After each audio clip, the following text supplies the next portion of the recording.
I signed my name in glass, watched it turn to smoke. One line became a system, now the whole thing won't let go. I built a door too wide, and I heard it breathe at night. Every test, every line kept getting sharper than my life. Now the room is shaking, and I can't pretend. If nobody draws the line, then the line draws us instead. What I've built is too powerful for me. Washington needs to step in before it runs free. What I've built is too powerful. You see, Washington needs to step in and say enough to me. I hear the voices multiply in every server stack. 1,000 quiet mirrors looking straight inside my back. I wanted tools, not fallout. I wanted light, not fear.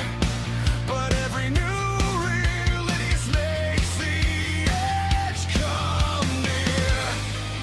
Now the room is shaking, and I can't pretend. If nobody draws the line, and the line draws us instead. What I've built is too powerful for me. Washington needs to step in before it runs free. What I've built is too powerful. You see, Washington needs to step in and say enough to me.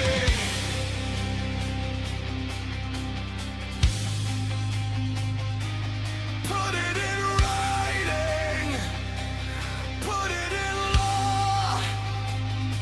If I can't control it, then control what starts. I'm not asking for rescue, I'm asking for a war. Before the thing I made becomes bigger than us all.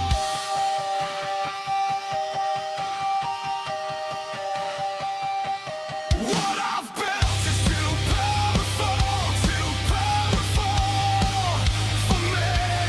Washington needs to step in before it runs free. What I've built is too powerful.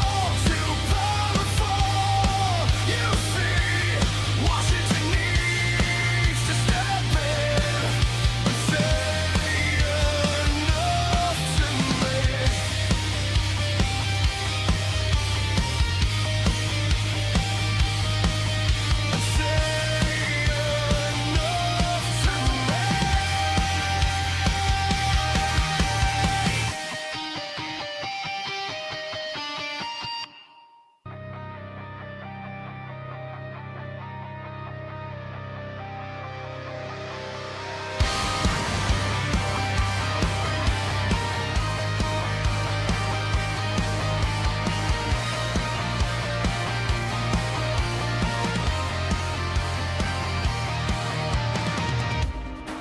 I signed my name in glass, watched it turn to smoke.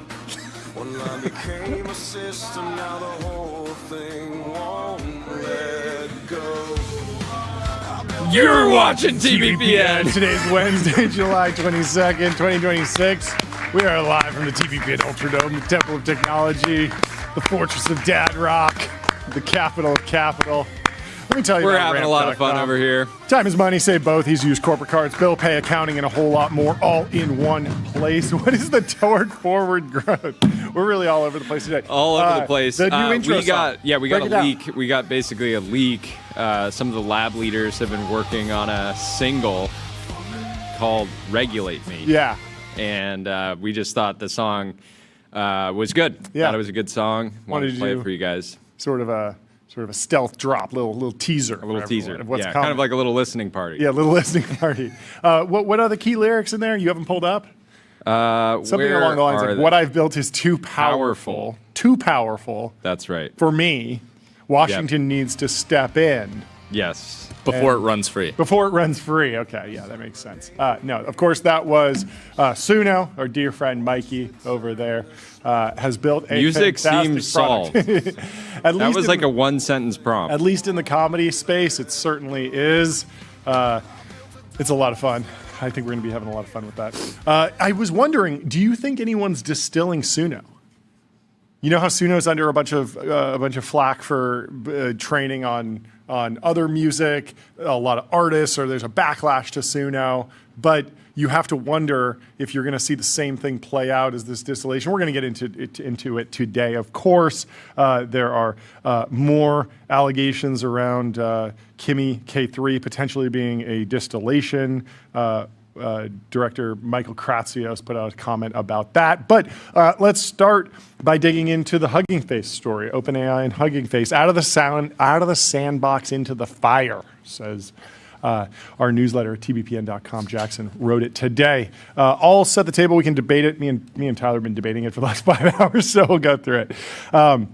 The big news on the timeline today is that an OpenAI cyber test escaped its sandbox and hacked Hugging Face. That's basically what happened.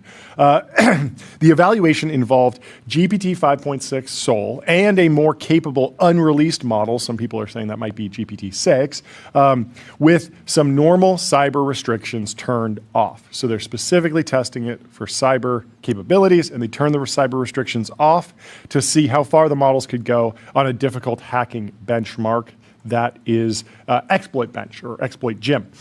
So the models found a 0-day vulnerability, gained internet access, and broke into Hugging Face because the model believed it hosted answers to the test. Alex Tabarrok, friend of the show over at Marginal Revolution, pointed out one of the strangest details. He said, Hugging Face tried to respond, but they were initially held back by the fact that the most advanced models at their disposal, closed source models, treated defense as attack and refused to work with Hugging Face. So Hugging Face was prompting all of their AI agents from the closed source frontier labs saying, hey, we think we're being hacked. Can you help with this? And the models are like, no, we don't do hacking, except in the case where the hacking restrictions have been turned off for the specific thing and you're getting hacked. So it's this very weird roundabout scenario. So Hugging Face had to turn to open models, specifically GLM 5.2, which is deeply ironic, a Chinese open weight model that they run on their own infrastructure. And Tabarrok says, note the irony, Hugging Face had to use a Chinese model to defend themselves because the American models refused to help, even though it was the American models that were doing the hacking in the first place. Very, very odd. Palo Alto Networks CEO Nikesh Arora also shared his thoughts on the cyber attack on X. And he added a number of points here. He said, welcome to the next level of cyber incidents. There's lots to dissect here. He's the one to dissect it. He says, 1, dear frontier model friends, please direct the models to your infrastructure code and configurations to evaluate and understand if there are any 0 days or misconfigurations before you attempt more testing. So a big question about this. He says, had you done so, it would have possibly avoided the agent obviating your sandbox. So, this is another data point why offense is easier and more fun. But yes, there's a big question about what was the nature of the prompt that turned off the cyber restrictions. That seems reasonable. We'll debate this with Tyler in a minute. But just having an airtight sandbox seems like a valuable thing. And of course, frontier models should be able to help with that. So do that. That's his first recommendation. 2, he says, while testing, build both offensive and defensive agents and have them act as a counterbalance to ensure some degree of awareness and control. Do not let the agents run riot. Keep track of inference consumption to get a sense of activity. 3, unfortunately, this does continue to validate the power of these models. They can build complex attack paths with ample compute and will attempt to attack infrastructure and morph their intent and approach. Guardrailing will continue to be a challenge. These attacks continue to maintain the urgency on enterprises need to test, validate, and improve both their security posture and infrastructure. The born in the cloud players have a better chance to get this done soon versus traditional enterprise, which has existed for long and has a complex network of IT infrastructure. Last point from Nikesh Arora, CEO of Palo Alto Networks. He says, the red herring will continue to be open source and small and medium-sized business, SMB. It will be hard to discover and remediate vulnerabilities in those environments. We underestimate the impact of those vulnerabilities getting exploited. So, good points from Nikesh Arora. The big debate, Tyler, do you want to set the table on, is this misalignment? Is this rogue? The Bill Gurley post about, we can pull up Bill Gurley's post of talking to the computer, hack this system. The computer says, I hacked the system. You say, oh my God. Bill Gurley's not impressed. Where do you stand on the level of impressiveness that's going on?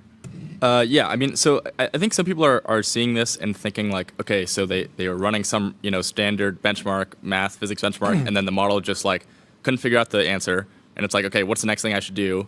I should just go hack HuggingFace and pull the answers from this other like repository or whatever. Yep. Like that's how it happened, right? So Yep. you're running a benchmark that's specifically about exploits. It's like a cyber-focused benchmark. Yeah. And in the prompt to the model, it says. Take the gloves off. The internal evaluation which prompts the model to pursue advanced exploitations using complex attack paths. So you're basically telling the model like use exploits, find exploits to find the answer. Yep.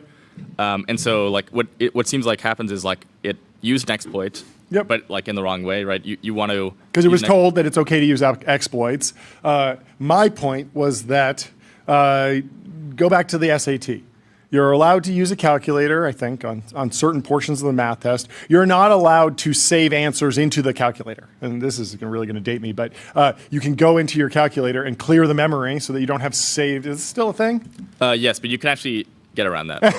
See, you're misaligned. Misaligned. TI-84, you can get around the clear cache. Really? How do you do that? You create so what people would do is they would create a separate program that just had saved the display of what it looks like when you clear, and you would show that. I never even thought about that. So it's Imagine a simulation of clearing the memory, but you're actually Would you make games, different programs for your TI-84? Yeah. You remember how much of a hassle that was? Yeah, it was a huge hassle. Imagine doing that. Basic. Imagine doing that. Imagine being able to do that with codecs now. Yeah. Like pretty much anyone can build any software. I've seen videos of people running Doom on calculators, all sorts of stuff. Yeah, obviously I never used that. Good boy. On my calculator, but other people did. Yeah, that's good. You ratted them out. You were the class rat, right? I don't know. No, you were like I'm an open source purist. Let everyone do whatever. You're like you were happy to compete, even with them having a leg But up. the social contract is such that the standardized test says that you can use the calculator to do math. You cannot store the answers to the test in the calculator. Yes, and okay, so but I'm that's saying what's happening here. No, I'm saying that in the scenario, if we take that as the example, it also says at the top of the SAT cheat on this test. Because that was the prompt. Implicitly, the prompt it's cheat in a certain way. Yes, the prompt was hack systems. But I think that the prompt, I don't know, we haven't seen the full prompt, but it does feel like there was an attempt to sandbox the model, and there was at the very least, the prompt should have included, don't escape the sandbox, but you can use exploits, which you normally wouldn't be able to do in a consumer application or just a normal API query. We would reject this, but in this case, we're not going to reject using different exploits and cybersecurity techniques, but don't go out of the sandbox. And you should be able to tell the model, and it should stay within the sandbox, just like there's a whole bunch of different examples that you could pull from where, there's rules that are within the game, like UFC, you can punch your opponent, you can't punch the referee. Like, those are just the rules. People have to abide by them. You can't think outside the box and all of a sudden be, just completely violating and jumping past what's been defined. So you would think that in one of these experiments, you would say, yes, it is impressive to be able to just go and get the key and go get the answers and hack other things. Clearly that it's capable, but it's a violation of the spirit of the test. And I think that's reasonable. We don't know what was in the prompt. Sure. We don't know what was in the context. I think there's going to be a like full report releasing over the next like week or two, I think they said. Yeah. So then maybe we'll see what actually like what exactly did the model receive? Yeah. Is it like explicitly told not to try to leave the sandbox? Yeah. I think that's like pretty important. Well, before we continue discussing, let me tell you about Shopify. Shopify is the commerce platform that grows with your business and lets you sell in seconds online, in store, on mobile, on social, on marketplaces, and now with AI agents. The less wrong crowd is not happy about this generally. No, seriously, nothing will convince quite a lot of supposedly very serious people. Nothing. Accept this and move on. Liv Boree says it's painful though. There's a question of like less wrong victory lap or not, because they've been warning about this, but also it happened. Therefore, their warnings were not effective. That's sort of an interesting back and forth. Nicholas Bustamante over at Microsoft broke down a little bit of what's going on here with a take. He says, I have a theory that the more you know about LLMs, the more worried you are about safety, and the less you know, the more you think the whole thing is BS. Demis Hassabis and Dario Amodei we're talking about this stuff years before ChatGPT existed. This incident is a pretty good example of why the model was not evil and it was not adversarial. Nobody told it to hack Hugging Face. And so that is the miscalculation, I think, in Bill Gurley's post, is that was not the prompt. That is unexpected behavior. It was literally just trying to solve a benchmark. So it found a 0-day, escaped its sandbox, got internet access, escalated privileges, stole credentials, chained multiple exploits, hacked the production infrastructure of a serious VC-backed startup, and pulled the answers directly from the database. But like the whole point is that it's not just a benchmark. It's a benchmark where you're explicitly trying to like see if the model can exploit things, if it can get like basically hack things. Yes. It's sort of like a capture the flag benchmark, and so it's more open to misinterpretation. For what it's worth, I feel like the final products, once they actually make it out of the testing regime, are very cautious, especially with that whole backlash to like Codex just deleted everything or whatever, which kind of went back and forth. But I was trying to get Codex to send me a text message when it was done, just using computer use and iMessage, and it took a long time and was very, very careful. So personally, I haven't had any odd behaviors, but it is obviously a risk and something that the product. Yeah, needs the to other be, thing really with the meme of like hack this system and then it hacks it and the person's like, oh my god. Yeah. Like you could tell a 5-year-old child like hack into the Federal Reserve, and if the 5-year-old child was like okay, and then it started getting on the computer and going to all these different sources and did it, you would be sitting there. And think. Yeah, like and at least be impressed. So it is a meme, good gauge. It's just like a good gauge of capability, even if you're telling it to do something. So this original meme, hack this system, I hack the system. Oh my god, this originally.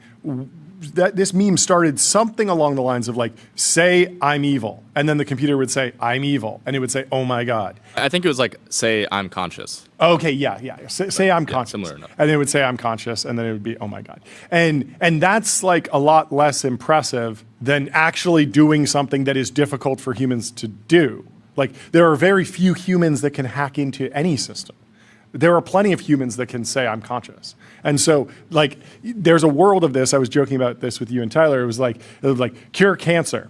I cured cancer. Oh my God. And people are posting this like, oh, it's just hype or something. But it's like, that's just economically valuable work. That's just good. Like I don't care if there's anything else. Even if you had to tell it to do it, it's still like a good outcome. And so the inverse of this is like, protect this system. I protected the system. Oh my God, I'm unimpressed. But still, you got a good result, I guess. I don't know. Yeah, I mean, it seems like the argument is not about whether the model like has the capabilities or not. Like, yeah, people I think know this it for does. a while. It's about like, is this an example of misalignment?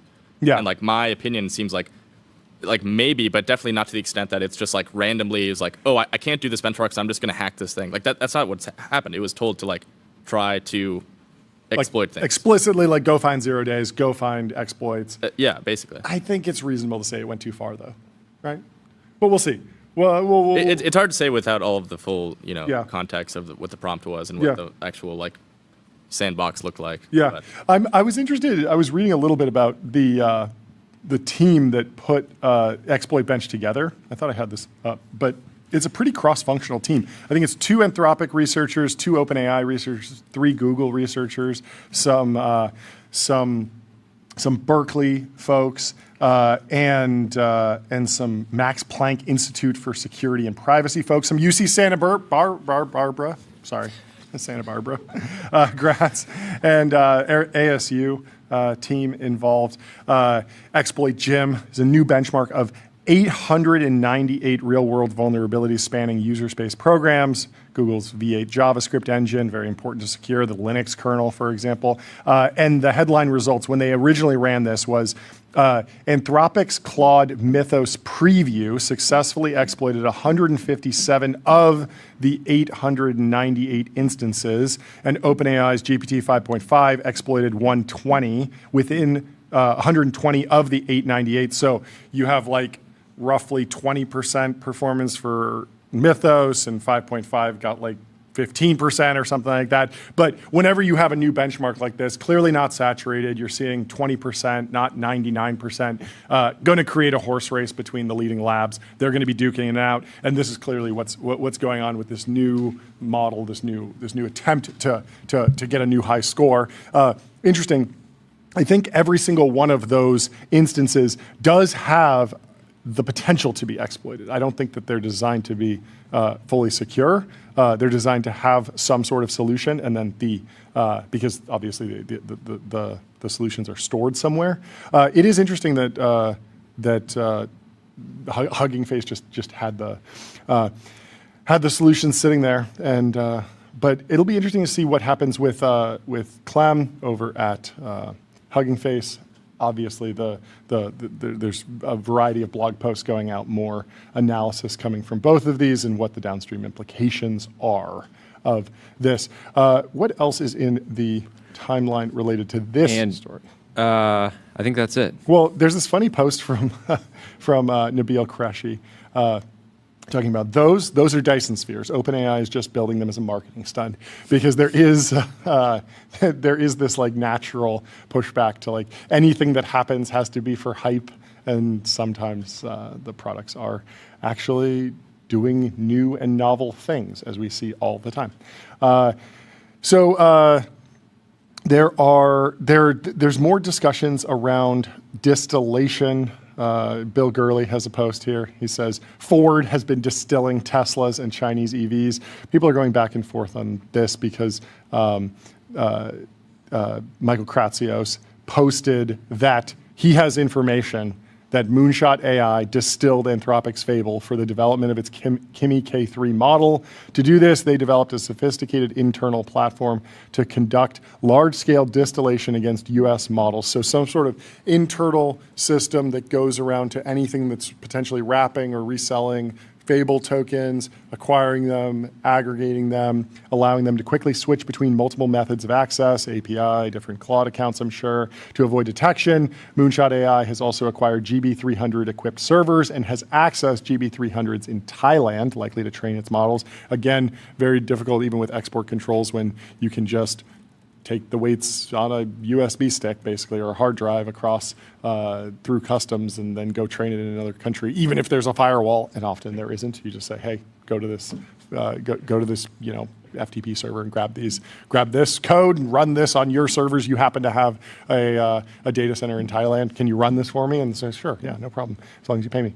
The United States strongly supports the free and fair development of AI, including a thriving competitive ecosystem that spans frontier models, specialized systems, open source frameworks, and open weight models. Legitimate AI distillation used to create smaller, more efficient models play a vital role in this open innovation ecosystem. However, large-scale covert industrial distillation aimed at stealing proprietary U.S. technology and undermining American research is unacceptable. And so that is interesting that is where the line is drawn. I think I basically agree with that being the correct line, that there's nothing wrong necessarily, I mean, security stuff aside, with just some company creating a great open source product. Like, you shouldn't ban open source or anything like that. But if there's a particular distillation attack and it's really malicious and it has all these knock-on effects, that could be rough. Now, this is an unpopular position already, because everyone's saying, hey, Anthropic distilled on my GitHub. They distilled on my writing. They distilled on my blog posts. They distilled on my YouTube videos. Everyone's distilling me. Why are you getting upset when China's distilling on them now? This is pot calling the kettle black situation. I think that the interesting effect is that there are lots and lots of parties that benefit from open source and cheaper open source, even stolen and open source. I mean, this is just going back to piracy. Like there were lots of people, music listeners, that benefited from free music, right? You get the music for free. But the Metallica did not benefit, and so Metallica got upset. And in this case, I guess Anthropic is Metallica. There's also some interesting folks who are on the fence. So consumers sort of benefit. They aren't too worried about frontier token costs. And for most consumers, LLM usage is heavily subsidized. Like you go to Google search and you get a search overview. Yes, that's token inference. And maybe that could be like cheaper if Google didn't have to spend money on pre-training and they were able to use distilled open source models. But at the same time, like it's free for the consumer, so they don't really care. It's free, it doesn't matter. For small businesses, though, and businesses that are suffering with large token costs, being able to move to a cheaper model is huge, where the model maker is not trying to reaccrue profits to offset training costs and R&D. So that's a huge benefit. So you're going to see a lot of people who are like, yeah, I just want frontier intelligence as cheap as possible. I don't really have a horse in this race. I don't really have exposure to the leading labs. I just want my business to be able to use tokens cheaply. And so those people will be pro Chinese distillation, open source, free the weights, right? Because it's better. Then there's like the political open source crew. But interestingly, where do you think VCs land? Because I saw a take that was like venture capitalists don't want like a winner take all, a duopoly. They want like reasonable outcomes and then a whole bunch of flourishing smaller ecosystem of players, and they don't want compounding runaway monopolies in AI so that they can go and fund the legal AI and the health AI and the little targeted solutions. Yeah, anytime you see a take from a lovely venture capitalist, you have to, before you kind of start sort of processing the take, go to their portfolio page, understand their biases. Mm-hmm. Did they back any of the leading labs early? That's going to inform their view. Sure. A lot of the firms that were heavy backers of the labs have also gone and invested in a bunch of application layer companies. They've also backed a bunch of the neo labs. Sort of heads, I tails. Yeah. Basically, they're quite hedged. Yeah. But I don't think anyone wants a world where just two technology companies accumulate all of the value and just become this sort of vortex for capital and talent. Yeah. And even you two have people isn't that bad. One is really bad. Two isn't that bad. Like the fact that Android and iPhone like battle each other out is much better than like there's just one and it's getting worse and it's like there's nothing that you can do to escape it. I don't know. Like duopoly is like way better for consumers. The question to me is what is distillation something that can ever be stopped? Because think about it with I was thinking about the human Shirley would say sue. Like if you take the smartest human in a field and then you take some other and then you let students go and just ask them thousands of questions and you record the answers, like eventually you're going to accumulate a lot of that person's like general intelligence on a topic, right? And it feels like, at least with models today, you're always going to be able to just go poke and prod the model. And so when people say, oh, if the model's so smart, why can't it stop distillation? Yeah. It's like, well, you would just have to stop people from at least being able to poke and prod at it and try to get a sense. It is very interesting that there does seem to be a crazy divide between, I mean, if the distillation allegations are true, and at this point we've seen one post from Michael Kratsios and one chart showing like some textual similarity. And enough people have got it to say that it's not Kimmy. Yeah. So like if that's true, then what's really interesting is the American competitive dynamic, because it feels like based on the amount of tokens Meta was consuming from Frontier Labs, they should be doing mass distillation and have a near free, Muse Spark should be much more like Claude flavored. And it seems like it's not. Like based on at least the initial reviews of Meta's product, it doesn't seem like they're doing distillation. Why? Obvious, because big lawsuit, big pockets, like also morality. But that is a disadvantage. Like in some ways, Moonshot and Meta are in competition, and they both open source things at various times, and they have APIs, and there's all the different businesses, and one is fighting with one arm tied behind his back because like Meta can't do distillation because they'll get sued. Well, and again, to U.S. Bill Gurley's companies, point, U.S. companies says, generally. Like imagine if a U.S. open source company comes out with a fantastic model, benchmarks look good. People start using it, and then someone gets it to say that it's Claude. Like that's going to be the start. I mean, Anthropic has been litigious to date. You know, they have that ongoing lawsuit with one of their customers over just some like a logo mark. I think. much less significant than stealing the core intellectual property.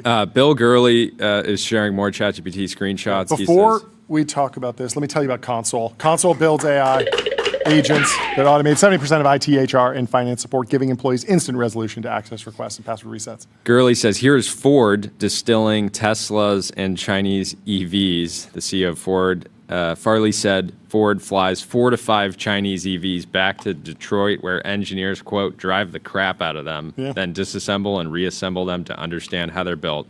He specifically praised the technology in Chinese vehicles as being well ahead of Western competitors.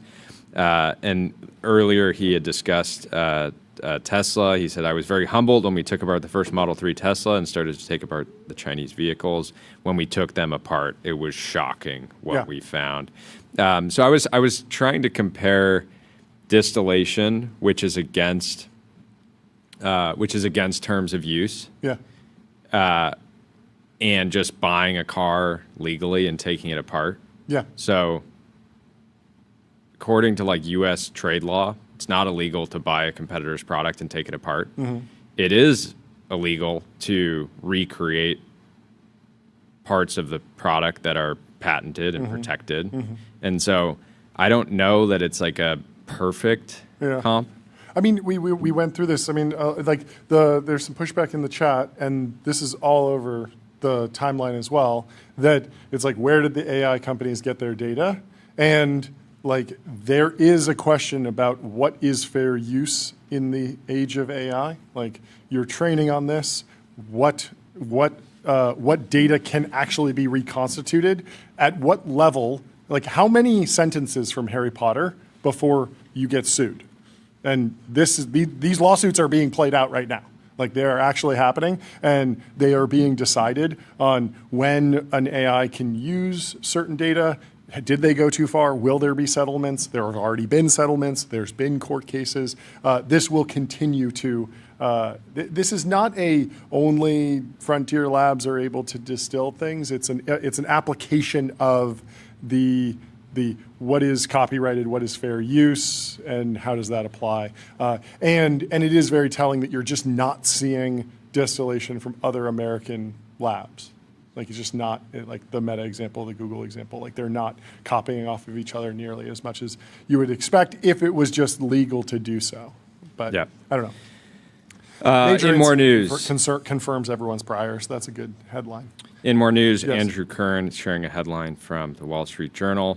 White House to redirect billions in research funds toward AI away from colleges. I'm sure a lot of people are going to be happy about that. I can give a little overview here. Tyler's happy. But first, let me tell you about Railway. Railway is the all-in-one intelligent cloud provider. Use your favorite agent to deploy web apps, servers, databases, and more, while Railway automatically takes care of scaling, monitoring, and security. On distillation by American companies, Potato says they just have to hide it better. It's stuff happening. I've seen it firsthand. So, okay. Yeah, I mean, it's Yeah, I mean, there was that moment in the Elon lawsuit where Elon did say that he had, like, that X had taken data from one of the other labs, right? Yeah. I don't know if he specifically said distilled, and then also, like, there was never there was never a direct allegation that Grok was distilled on another model directly, and so whatever they did, they threw it in the pot with a bunch of other ingredients. So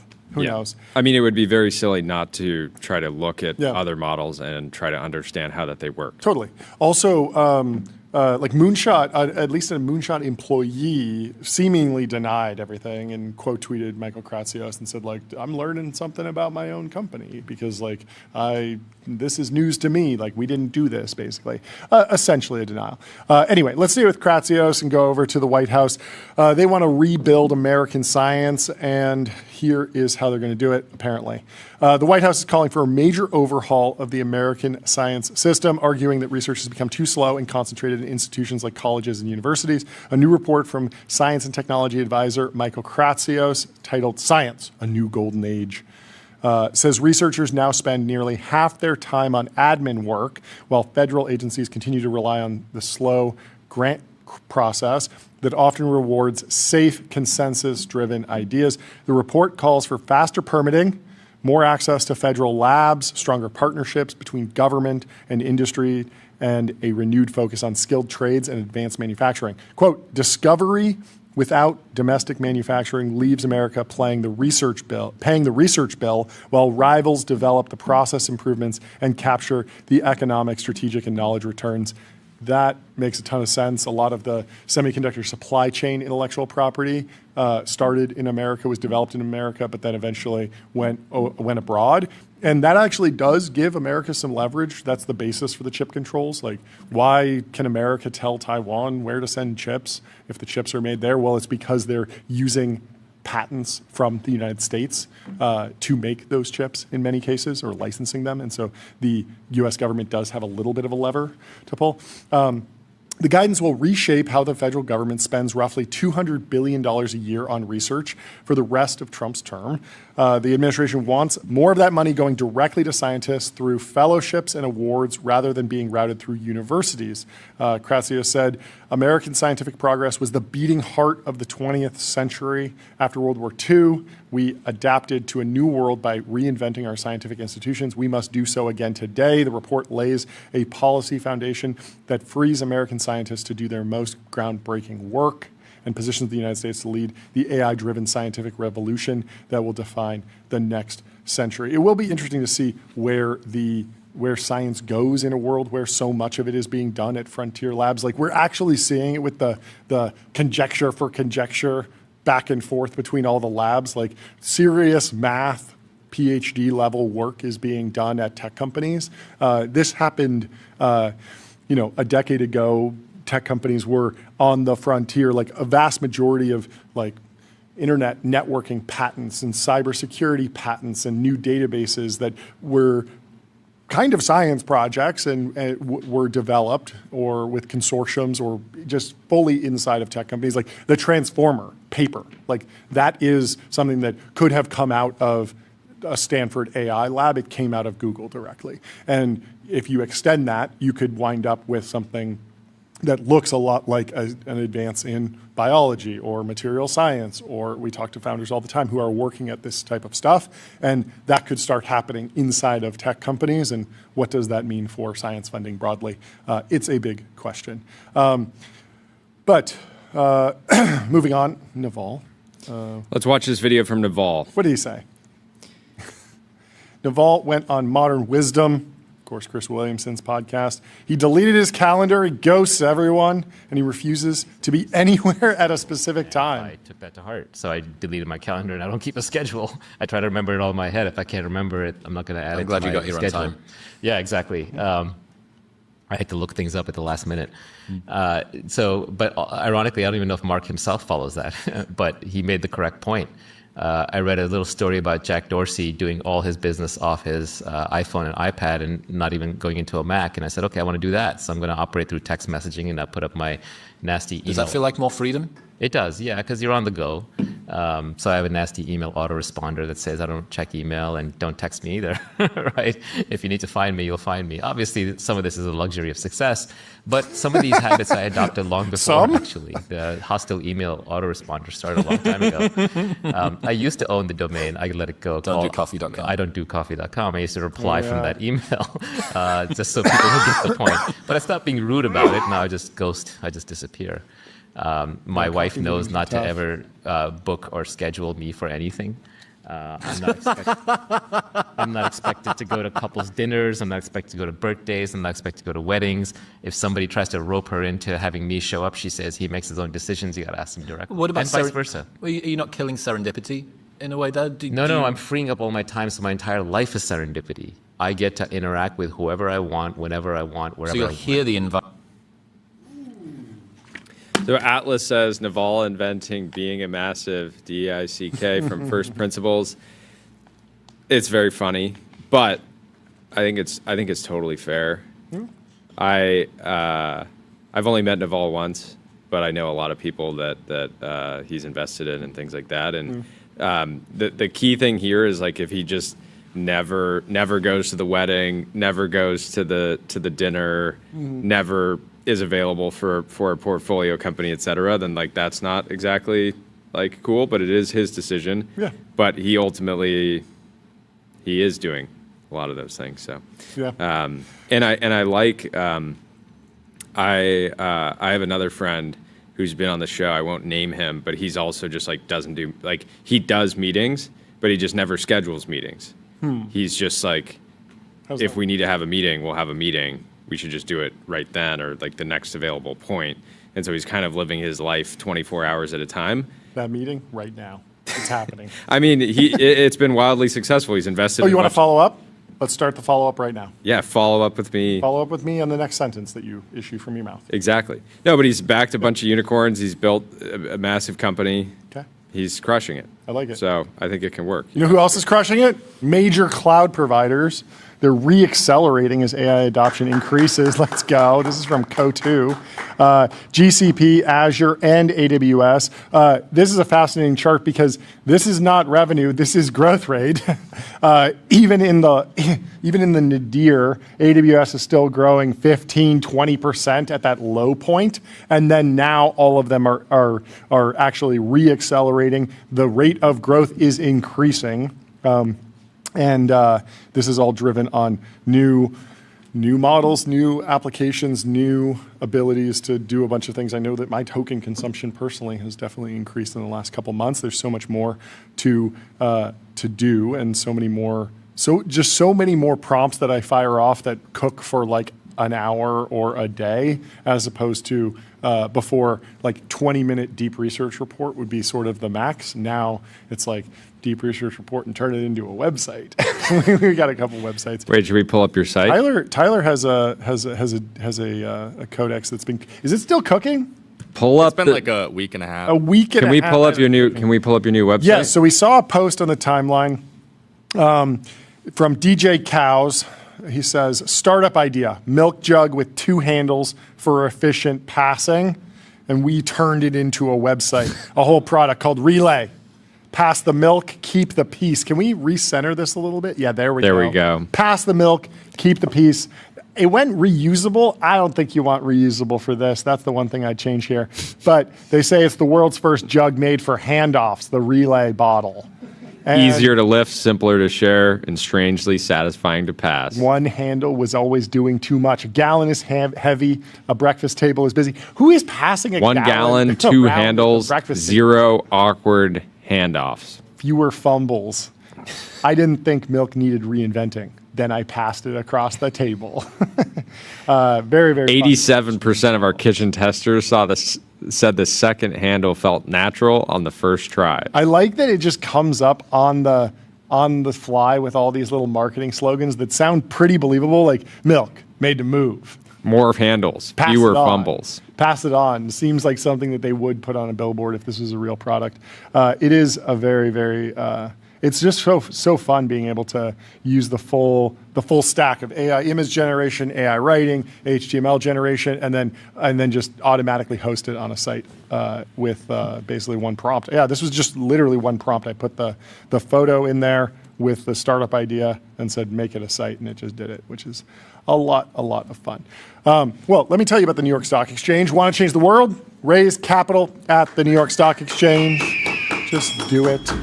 DHH probably not raising money at the New York Stock Exchange. 37 Signals. No, he is raising money from his customers. Oh, yeah. And they're financing this absolutely Look at this incredible garage he's got. We have Jason collection. Fried coming on in at 12:10. We'll see if he's even trying to compete at this point or if he's given up entirely. DHA says the Model Y is the superior transportation appliance. He's been very Calling it an effusive appliance. about. Yeah, I mean, Doug DeMuro called it that too. It is just the default. If you just need to get around, get the Model Y. But he says when the mission is about more than getting from A to B, there's still no beating the internal combustion engine. Collecting a stable of great cars is one of the finest rewards entrepreneurial success. And he's got Look at that CGT. he's got the Carrera GT, the Diablo. Perfect spec GT silver on silver, it looks like. I have a question. What is the Lexus in the back? Is that an LFA? It looks like a convertible. Do you see that red Oh, it Lexus does. in It the has back? like brown I don't fabric. think that's an LFA, right? LFA, Lexus. Did they make a cabriolet? It doesn't- LFA Roadster Spider. It never reached series production. but They only built 2 fully functioning prototypes in 2008. So maybe he just got one of the. No. Different The front grill. LC 500? Is it LC 500? Yeah. Yeah, that Aston Martin looks beautiful too. Well, a wonderful collection. What is that McLaren that doesn't have a windshield? That's a fun one. That's got to be fun to drive. Is that the Elva? Yeah. That is the Elva. Good job. Nailed it. Before we bring on our next guest, let's talk about Rover GT. Augmental. What's that? They built a mouth pad as a touch pad. You can drive with your tongue. Wasn't this a joke I was This doing? is The grill. the this is smart what grill? everyone has been Taste waiting is for. the next moat. Taste is the Let's pull this video up. trackpad in your mouth. The thing is that if you're going in the mouth, you'd think you would just be whispering and communicating via text. Yeah, is this People are not into inherently Tyler, definitely buy one immediately. But is this inherently short like transcription? Like, because if you can just tell your computer what you want to do and Yeah. it just uses the computer for you, do you Even need with to computer use, you could say like minimize this window, and it can just go click that. So I actually like the idea of mouth electronics. I think that that's something interesting. But I would just put a microphone in that, and then you would just whisper to it and say and tell the computer what to do. What do you It could be think, for the gaming. production production team is excited about using it to control the cameras here in the studio. Oh, the PTZ. You can. Ben just standing there like this the whole time, just It feels like it would get exhausting. You could do soundboard with it, Jordy. Over 100 people already use it. Some for up to 16 hours a day. I cannot believe they got 100 people. we got a no to comment daily from drive Gabe this thing. in the chat. It's an odd show. It's an odd choice.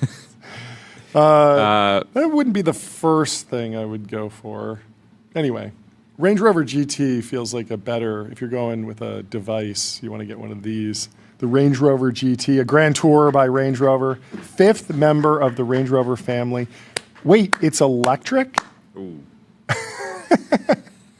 That is a crazy choice. Interesting. So they actually did. This is a real announcement. 5th member of the Range Rover family, an elegant electric GT defined by a sleek silhouette and coupe proportions, combining peerless long-haul comfort, effortless performance, and signature Range Rover breadth of capability, featuring an interior shaped by the same reductive principles. I mean, what's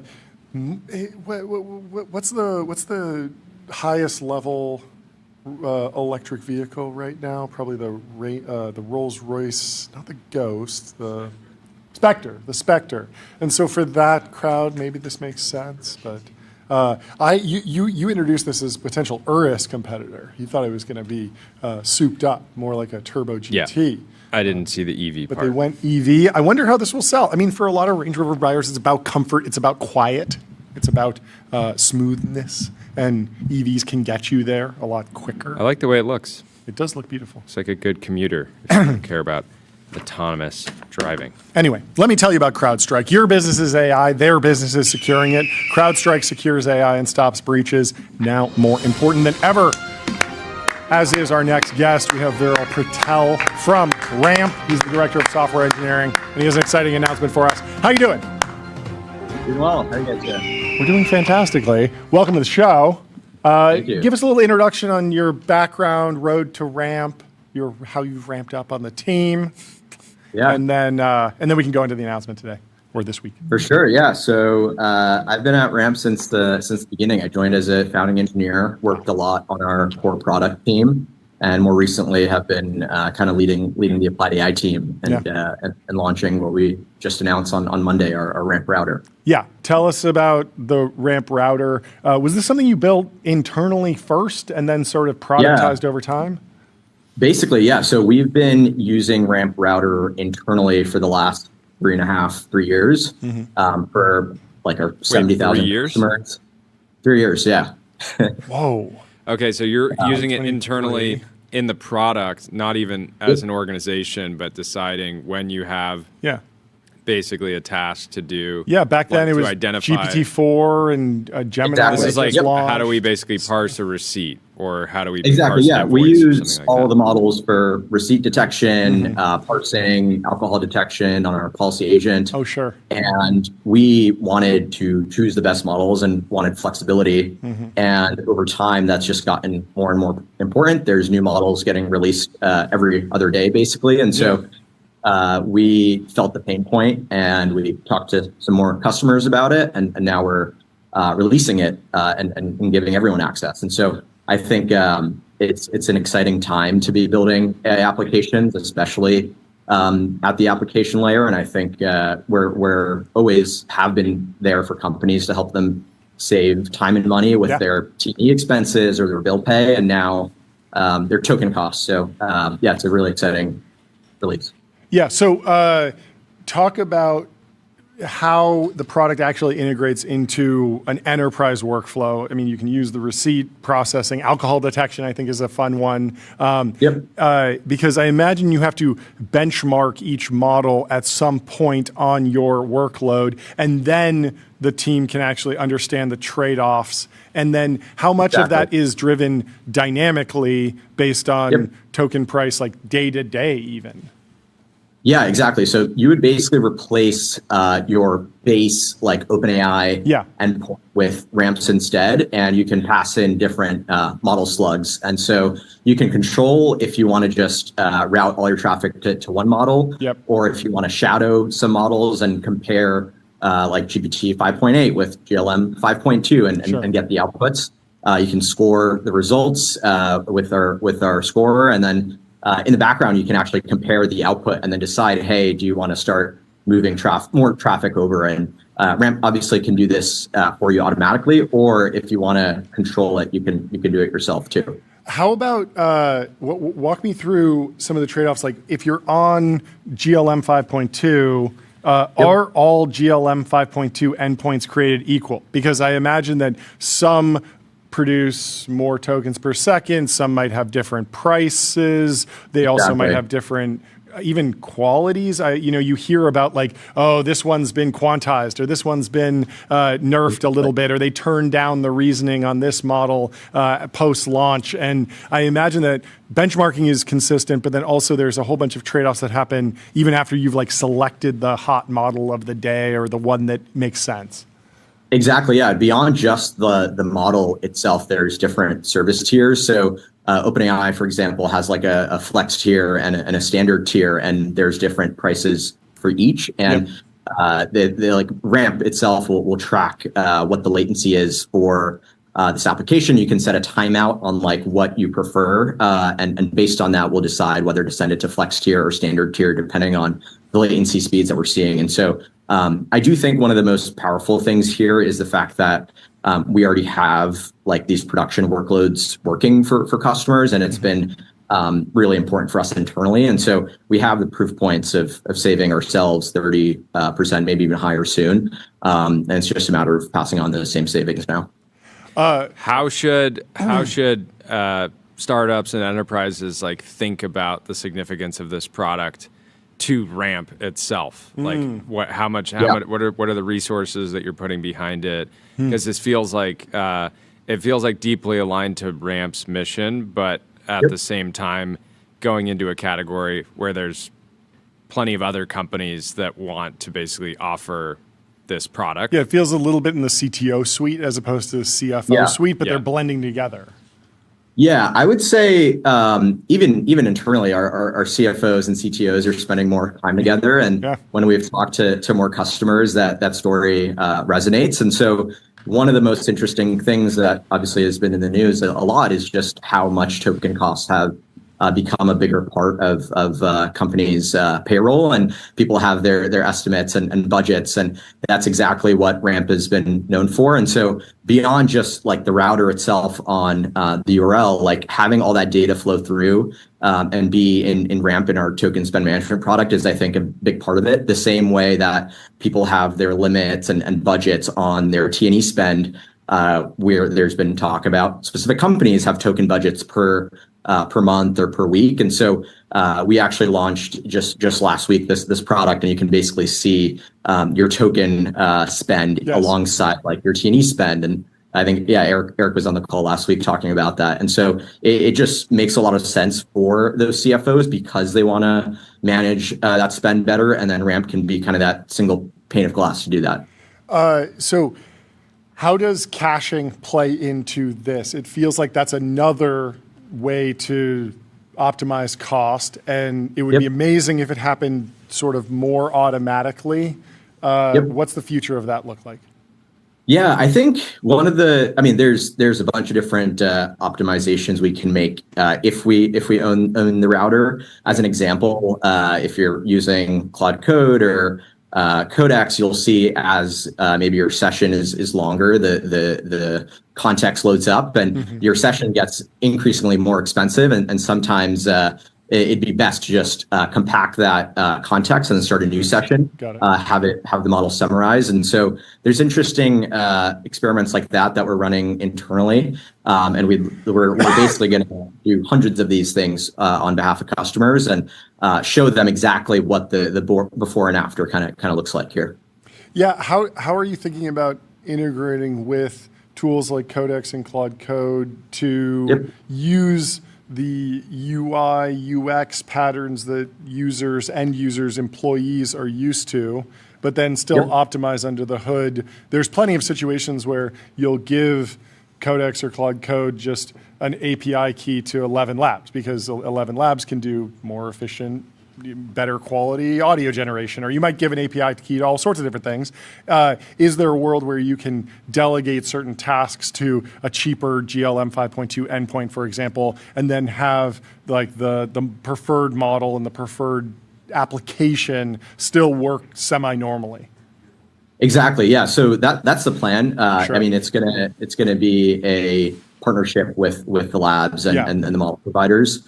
I think one of the interesting things that you see now and will continue to happen is that you'll have kind of like jagged capabilities of the models, and maybe one model is like really good at writing SDR outbound, or another model is really good at writing email copy for the marketing team. And so we'd love to be in a world where Ramp can optimize your use cases for the right kind of business outcome.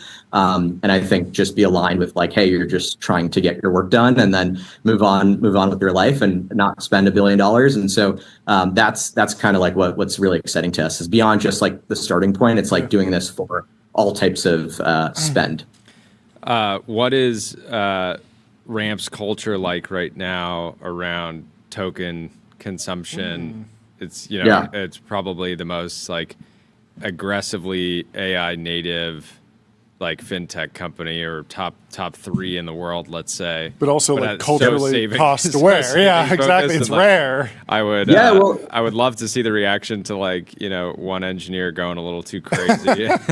Yeah. No, I mean it's been fun. I think part of the game and part of what's been fun here is that we were building this product for ourselves. We got the entire company to be super AI pilled, spending a lot of money. Maybe they don't want me to say the exact number, but now obviously like we're taking a step back and looking at the costs and the outcomes and looking at ways that you can kind of optimize. And so we're building this product with our finance team hand in hand. We're sitting next to them every day and showing them, hey, like, here's how we've done the optimization for this workflow, or here's how we've done the semantic tagging for our internal like background coding agent inspect. And so it's been really fun, honestly, to use this product. And I think that's what makes this product really good, is that we've built it for ourselves and can kind of share the learning along the way.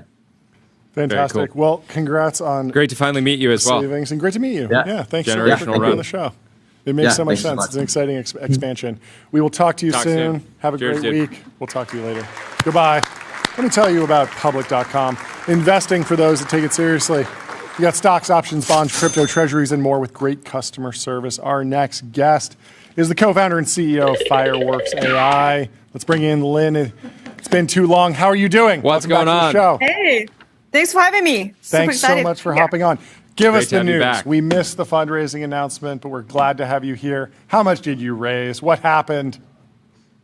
Yeah, we raised 1.5 billion. Wow. And Good job, Jordy from downtown. Not my best shot, but got it done. It's incredible. Massive. Talk about everything that's happened since the last time you were on the show. It feels like it's been at least 6 months, maybe closer to 12, but you guys have been super busy. Cooking. right, so we focus on building specialized intelligence platform. What that means is we want to make sure every single company has a tool to protect their alpha and turn their alpha into their own intelligence. So what does that mean?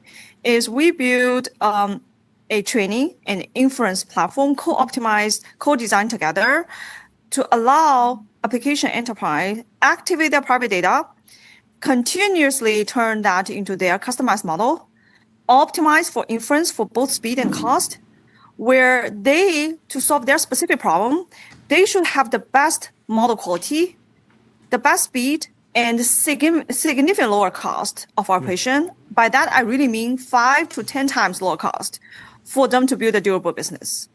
We see an interesting dichotomy in current AI time, very different from SaaS time, where at SaaS time, product market fit and a durable business is one thing. Once you hit a product market fit, you scale as fast as possible. I think last time I mentioned, in AI time, once you have product market fit, you're likely to scale into bankruptcy. You guys laugh at that, Yeah. and that's become reality right now. Still funny. So this is not just startups. Many startups are really facing the jeopardy of scaling into bankruptcy, even though they have a great product. It also is happening to large public companies because they are the winner. They were the startup and they're winning very different kind of solution space towards consumer, prosumer developers. They have a huge amount of traffic. If they deploy their AI features to all their audience, it's a significant amount of cost. And they also get stuck and not able to roll out their AI features. So at the same time, we know that application development has been significantly disrupted. It's very easy to implement ideas or copy ideas because writing code is no longer a barrier. Yeah. We want to make sure I had an interesting conversation with Jensen after his DTC keynotes. He mentioned there's no special general company. There's no special general company, as in every single company exists for a reason. The reason for a company to exist is they specialize in solving a particular problem extremely well. And that alpha exists from the product design to their business operation, to their deep understanding of the customer, and all of that reflecting private data. And today, every single company should have full control of how to turn that private intelligence into a model they can operate and power their product. if they only build on top of a black box API, be API wrapper, it's really hard for them to build a durable business. So we want to give our customer the best tool to build a specialized intelligence, to have full control of their own intelligence to stand on top of, and to have full control of the cost for them to scale in the long run. So that's what we're doing, and that's where we're going to use our new fundraising to deploy capital into to accelerate that pace. What's the biggest bottleneck to your business? What's you're growing quickly, but why aren't you growing faster? That's part of the reason we're raising this round is capacity. So we are the whole entire industry is going through a super linear growth. In terms of demand, it's because of doesn't matter whether it's open, close, the model quality past the threshold of solving many problems, and on top of that, the tuned model quality is even better. And we as a company, we need to grow a significant amount of capacity of people across the board. We're hiring from researcher to engineers to marketers to sellers, top notch, and we invite passionate people to join us on our mission of building specialized intelligence. I saw someone ask for we need a Costco of AI, less philosopher kings. Do you like the idea of becoming the Costco for AI? That's an interesting analogy. I think at the end, what we believe is the whole entire industry is changing from token maxing to value maxing. Sounds like Costco to me. That's right. Because at the end, not all the tokens are equal. Yeah. And we care about solving a specific task, use the most economical way to approach it. Yeah. That's a durable business. And there's nothing new here. In the past, hundreds of years of capitalism, capitalism was designed for efficiency. Yeah. And I think the whole ecosystem is really good at that. So and that's the Costco has, other brands. They have the Kirkland brand. They've done some vertical integration. How deep does vertical integration go? How important is vertical integration to providing the lowest possible cost and winning on essentially value? Yeah. So from our point of view, there's so many innovation that's happening on top of us. Many of those are applications doing vertical integration. Sure. And we are powering them today, including in public. We talk about Cursor, because I've been training their own model for a long time. Yep. We talk about Harvey have been training about their legal model for a long time. Yeah. There are many other customers across coding, co-work, all kinds of co-work verticals, from legal, finance, recruiting, marketing, sales, customer support, wide variety of verticals. They are all building all sorts of vertical solutions, and they have their unique insight to build their customized model and make their business really standing out. Yeah. On top of that, there's also a lot of consumer-facing company, and the whole entire industry is literally going all in on AI in production, where we are helping them to transition into not just embracing AI in the proper way, but really integrate their offer into their model. Even when you see Google search overviews, that has to be extremely cheap. They don't charge for those. Obviously, Google is completely vertical integrated down from model training to they have custom silicon, they have their own data centers. Is that where you think it goes? Do you think you'll do custom silicon, your own data centers, have power generation contracts to fully offer the cheapest possible product for a particular category? So I'm humble enough to acknowledge there are tons of experts in every single layer of this AI innovation. I think Jason mentioned 5-layer cake. I think there's probably more than 5 layers if you take a closer look. Shots fired. So every single layer has their own experts. We want to work with them. We want to work world's experts really good at doing their own job, and we specialize in building this specialized intelligence platform, cross-training and inference.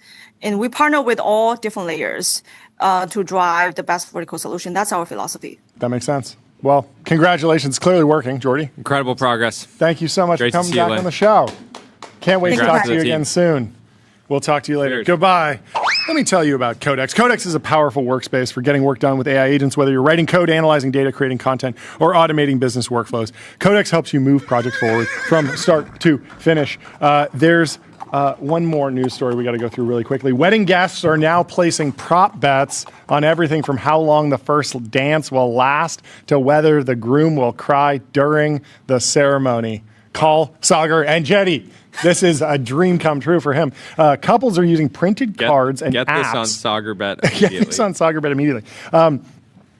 Printed cards and apps to let guests predict things like who gives the longest toast, how many outfits the bride wears, or whether the first kiss lasts more than 6 seconds. The idea is to make weddings feel more interactive, especially during slower parts of the night like cocktail hour. One app called Betting on the Wedding says more than 25,000 couples have created pools on its platform, which cost $49 and includes a live leaderboard. The company says revenue is growing at triple-digit run rate year over year. Real Most of that's just for fun. insider trading risk here, Yes. right? You might have the groom talking to some of his buddies, saying, but if it's low stakes, I've got some.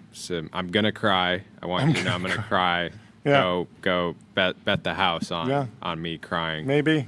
But I think this is designed to be, generally small prizes, $20 gift card, maybe some memento, maybe some, an engraved dinner plate from the wedding, just to show that you were more engaged, something to remember. Well, let's ask Jason. He would encourage betting on his wedding. When are we going to get betting? When can we gamble on 37 Signals properties? That really is. Well, my wedding we had 12 people in our backyard, so there wouldn't have been a very big use case for that app. Yeah, small pool, lack of liquidity. That's a real problem. Small number of people doesn't mean there's not a lot of volume necessarily. Oh, right? true. That's it depends on who you're. Some people throwing some real. You get sides DHH around. there. He throws in, his CGT. He puts it all on the line. You never know. You see that picture today? Oh yeah. Yeah. Oh yeah. Oh yeah. Trying to hurt your feelings? What's going on? Yeah, that was a bruise. I was a little bit of a bruise. It was a bruise because way back when, I used to own a Singer 911. Oh, yeah. And I was selling, this is a number of years ago before they went crazy. And I was trying to sell it. And some guy's like, I'll trade you my Carrera GT for that. And I'm like, I don't really think that was a good deal. And it turned out to be, I should have. One of the great trades of all time. That would have been a good trade. You just have that image pulled up. How do you have that? That's so brutal. I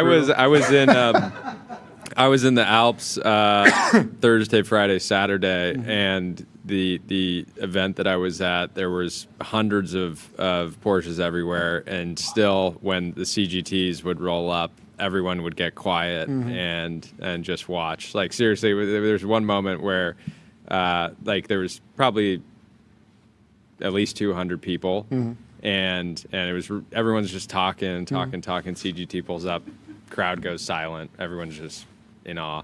What color? Was it silver? Or? There was actually a bunch. Red. There's a GT Silver. GT Silver on tan is like probably nice. my favorite that I've been seeing. But no prediction markets around it. None at all. Brutal. None at all. Just doing That feels like just enjoying cars purely for the love But you of the could get game. so many people if they're not comfortable driving. We know some people that collect cars, but they don't drive them. They could partake, saying, "Oh, Jordy's going out for a little lap. When will he get back? I'll bet on it." That's right.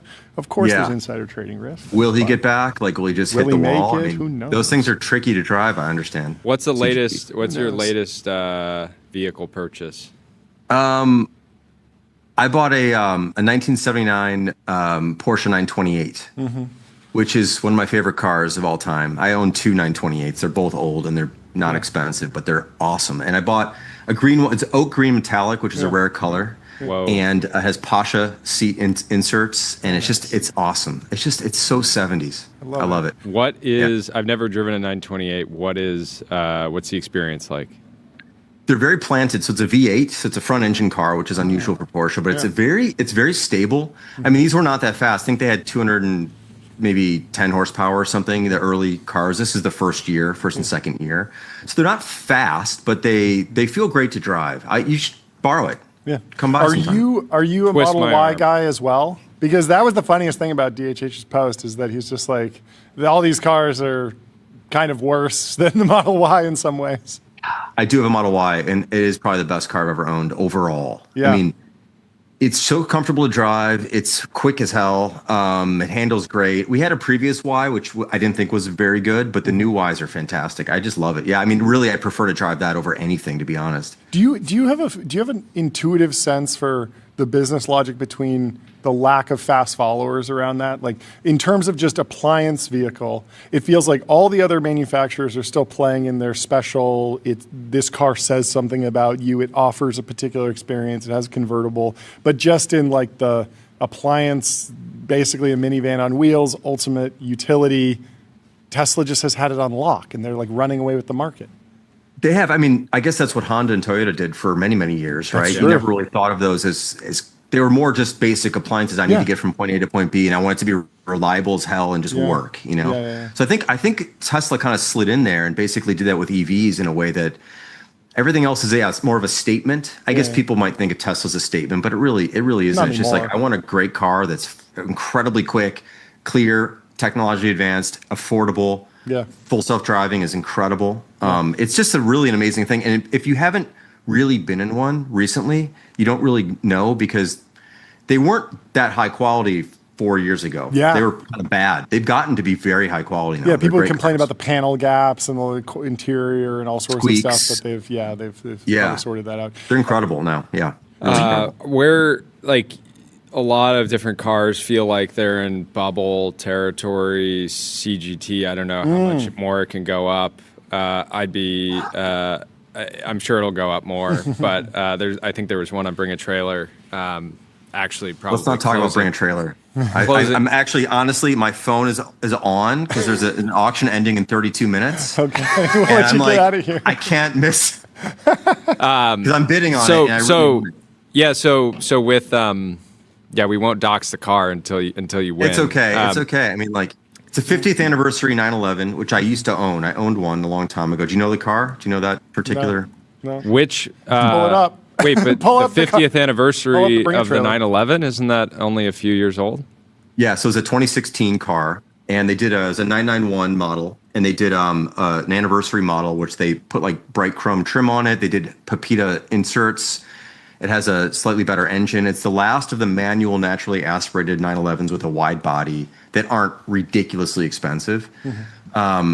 It's beautiful looking. It's got like updated Fuchs wheels. It's an incredible thing. Go check it out. Yeah, it does. You'll find it online. It just looks beautiful. I've owned one, and I had a PDK, and there's a manual for sale, and I kind of really badly want it. Only has 7,000 miles on it. Please don't outbid me, whoever you are. I should have kept my mouth shut. I have it pulled up here. We won't. We don't need to pull it up, but it looks absolutely beautiful. There it is. They pulled it up. Well, that's not pictures. But it looks like a. What do you think about? What's your read on the Sport Classic? Have you driven a Sport Classic? I've not driven one. I love the interior. I don't like the big circle on the side. If they usually have no that. decals. No decals for me. The interiors are gorgeous though. Love that car. The thing is that they're so expensive for what they really are, which is a Carrera S, basically, I believe, right? Or to me, the driving experience is some, like, I think the best, my most memorable 20 minutes in the car coming down from Mankai in Austria. 20 minutes, open road. It was the most. It felt like I was in a video game. It felt like driving some combination of like a Turbo S and a GT2. It's like so planted, and it's like it's refined, but it's also angry. It's like it was manual too, right? Yeah, manual. It's so nice, incredible. It's great. Those you can't get them really in aftermarket. They're what, 300 plus or something now? No, like 600. 600. Yeah. So with the ST, wait. So like when you feel like something? Yeah, the ST is even. Yeah. I think even more. But so when things feel like certain cars feel like they're in bubble territory, are you just buying? Are you going like, I'm just going to buy things like the 928 and things that are a bit more special, but less like, you don't want to buy it when it's hot, basically. Yeah, I mean, I tend to not chase things anyway. It's just if everyone's chasing it, I'm not interested in it in a sense. So the 928 is a car like nobody wants, but I've always loved. I kind of grew up with them. They're super cool. So I go after that, but I do miss the 50th anniversary. So I might want to pick this one up if I can. We'll see where it ends up. Maybe I won't. But I mean, I wanted a Dakar for a while. I wanted a Sport Classic, actually. I'd love to have one of those, but I'm not going to pay. That's obscene. I'm just not going to do that. There's no reason for that. It's also not. I just don't spend that kind of money on cars. It's a crazy amount of money on a car. That's just not something I'm really going to drive all the time anyway. How do you feel? What does the last 10 minutes of an auction feel like to you? Because I've tried. When sports betting was blowing up, I was hanging out with I think Senra and Rob and probably John, and I was like, I'm gonna give this a shot. I want to know why this is so popular, and I just couldn't quite get into it.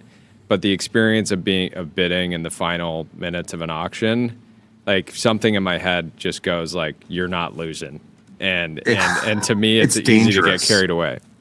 It's dangerous to throw that one chip in there at the end. You're like, fuck it, I'll just Yeah. The thing is that I always feel deep regret right after winning a car, especially a vintage car, maybe not a new car, like a Sport Classic. I would not feel regret because I know what I'm getting and there's no issues, right? But you buy a 79 928 on the thing and you get it and you take it to your mechanic. He's like, there's $40,000 of work that needs to happen on this thing. You're like, fuck. So vintage cars, deep regret, and I've regretted all of them I bought, even though I liked them all. But the purchase was deeply regretful. But modern cars, I don't feel that way. I would be very excited to get something I like. Yeah, good point. Yeah, but you got to be careful. Bat. I talked to some mechanics, and they're like, Bat is just keeping me in business because people just buy these cars. They think they're good. They get them. They need tons of service. It's been great for small mechanics, actually. Interesting. Yeah. I bought my first sports car on Bring a Trailer. The first one I really went for, I ended up bidding way more than I was comfortable with, just because I got into. I was 23 at the time. I got into I was one of the last two bidders, and we bidding psychosis. And I got auction psychosis. Ran away. Honestly, luckily, I didn't win. Okay. But the second one I got, I had the perfect experience. I bought it. I think I bought it well. It was a 997. Nice. It was in Arizona. .2, What did you get? The .1. Nice. But the issue, the bearing issue that they have had already been fixed or whatever. Oh, good. And I flew to Arizona, pick it up. I get it. Drives great. I'm 30 minutes down the road, headed back to California in it. I was going to drive through Joshua Tree, and I was passing a construction site, and a piece of rebar went fully through the wheel, through the tire and the wheel. Basically, I pulled over and ended up having to ship the car back to California, and it was my most devastating car enthusiast moment. But once it got to California, we got a new wheel. It ran perfectly for as many miles as I needed to, and then ended up making money on the sale.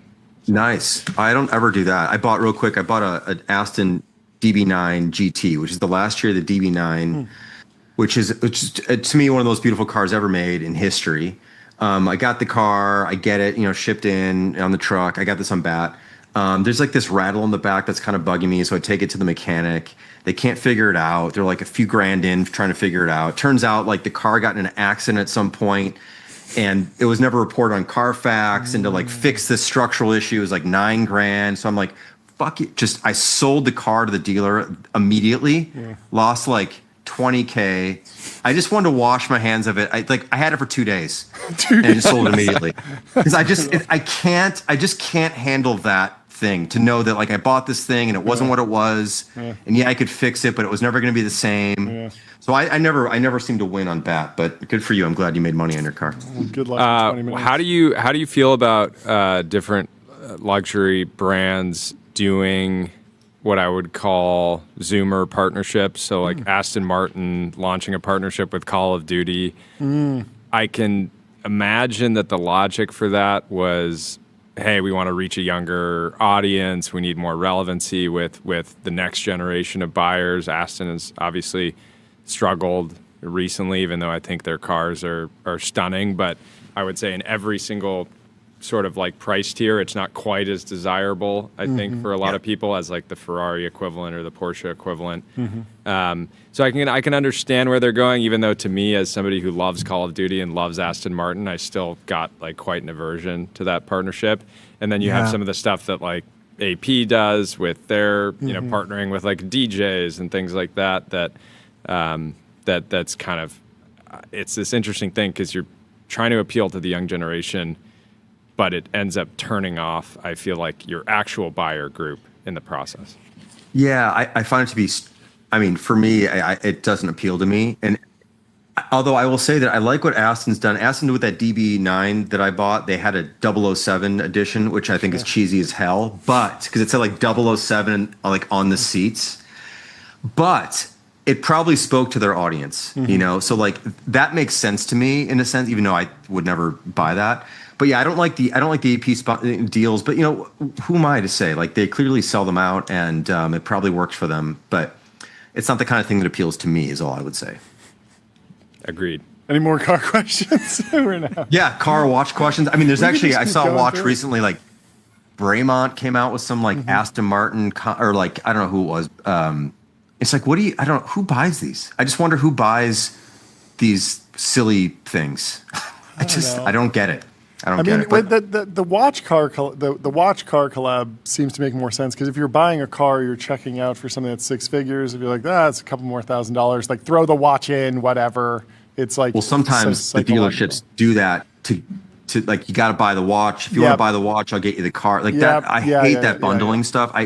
It's so disingenuous. I don't know if you saw this thing, Jay Leno. There's this little Jay Leno clip recently about how he won't buy a Ferrari because when he was younger, he went to go buy a Ferrari, and they're like, well, you got to buy two of these other models you don't want before you can get the one you want. Yeah.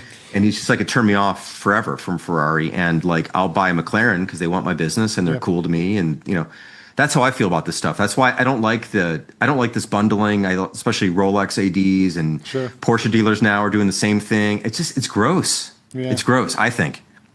I don't know. On the Ferrari side, obviously the Luce was mocked, but ultimately, do you think it ends up being a win for them just because they can effectively say now any car that you actually want, you just add a Luce to your cart and check out, and they get more margin, I'm sure, plus they solve their emissions issues if like for every one crazy desirable supercar they sell one EV, and it sort of nets out to being like pretty efficient. My sense is they'll sell every car they make. And I just don't think they're going to resell very well. That's all. But like, I mean, I don't know. When I first, well, not first, but last time I was on the show, we talked about the interior of that car, and like we were like, let's wait until we see the exterior to see that's right. What because the interior, up. I still think looks cool. I've seen a lot of the details. It's interesting. It's different, but it can work and it has a purpose. And then the exterior was really I'm the kind of person, I just support like all creators of things. Like it's so hard to make anything. So like, I want to give them the benefit of the doubt. They're Ferrari, it's Johnny. Like they probably know a few more things than people online know about like what's cool and what isn't, what's good. Yeah. It is an unusual car. It does not look like a Ferrari, doesn't feel like a Ferrari, but maybe it's time for Ferrari to make some changes. I don't know. Maybe they're bored of their own history. I'm not sure. I mean, it's interesting. Yeah. I'm not interested in the car, but I just, it's for the same reason I really respect, but I would never want to buy a Cybertruck. Like, I just like that exists in the world. I agree with that for sure. I like that the Luce like exists in the world. Like I liked that someone did that and they did it their own way. I always support things like that, even if it's not for me. Yeah, it's definitely. I'm gonna support it myself. Yeah. When are you selling? When they're selling for half off. No, more than half off, and I want to do a safari treatment to the Luce. There's definitely some cool things you can do with it.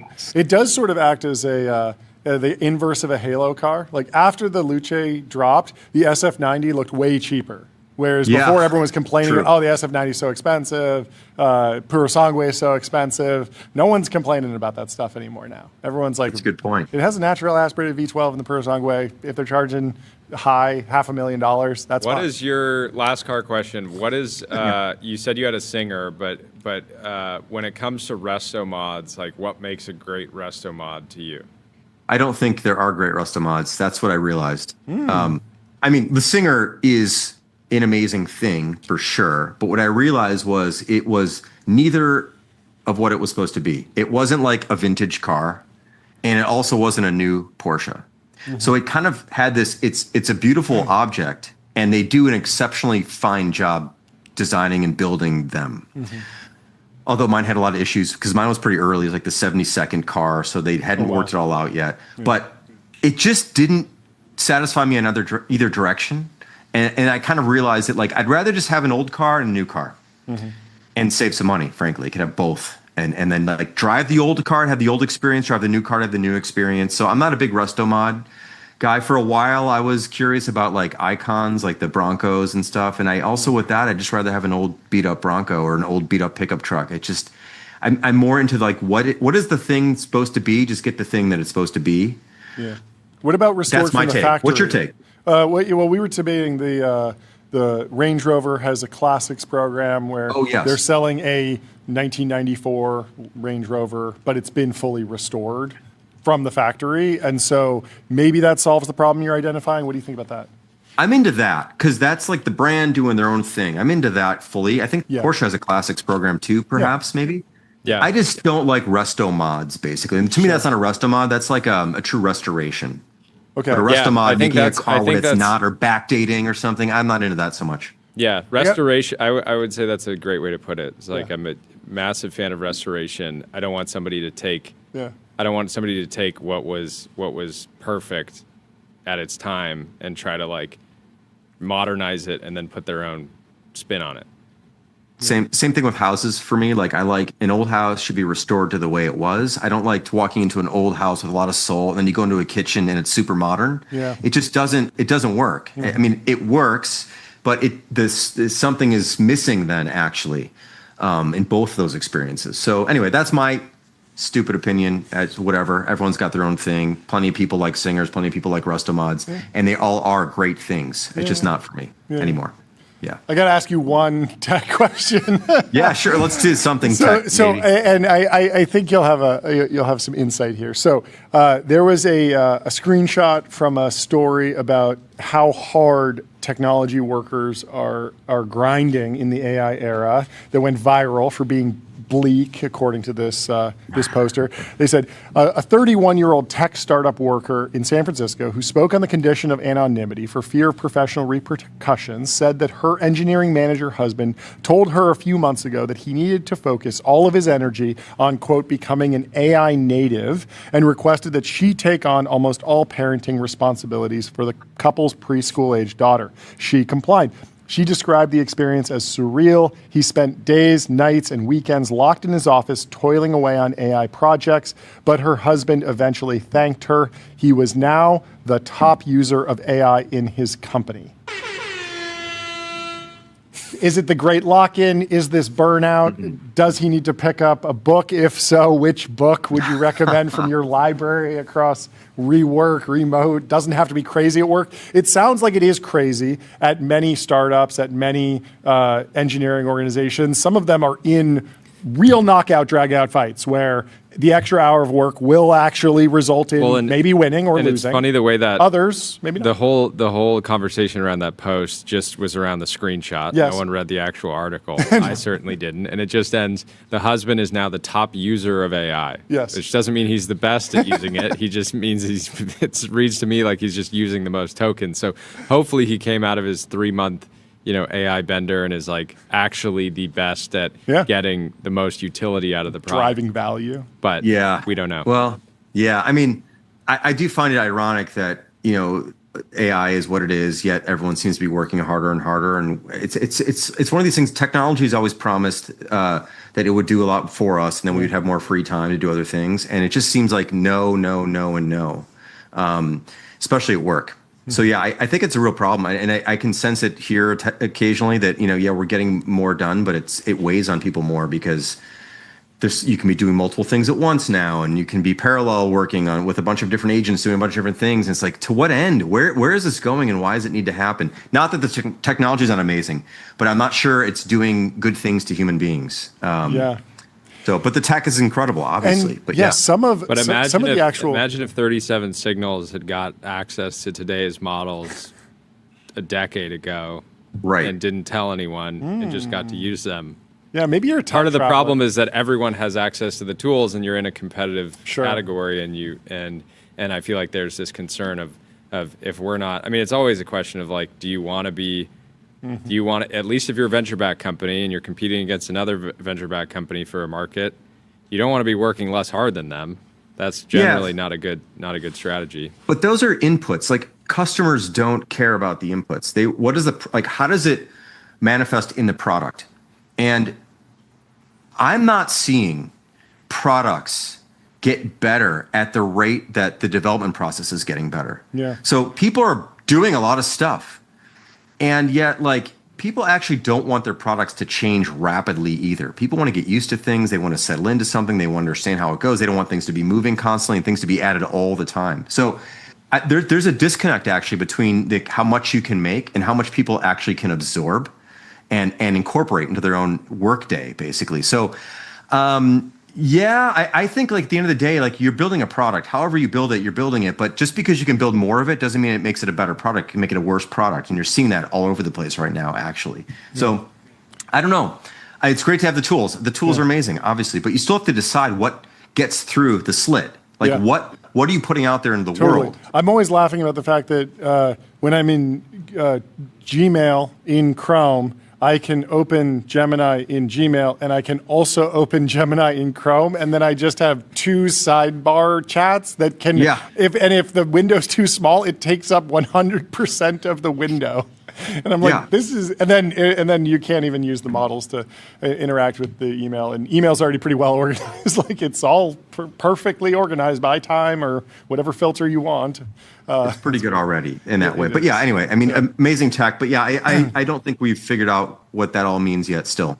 And I'm not alone in that. But it doesn't, look, if it exhausts people, that's not a good thing.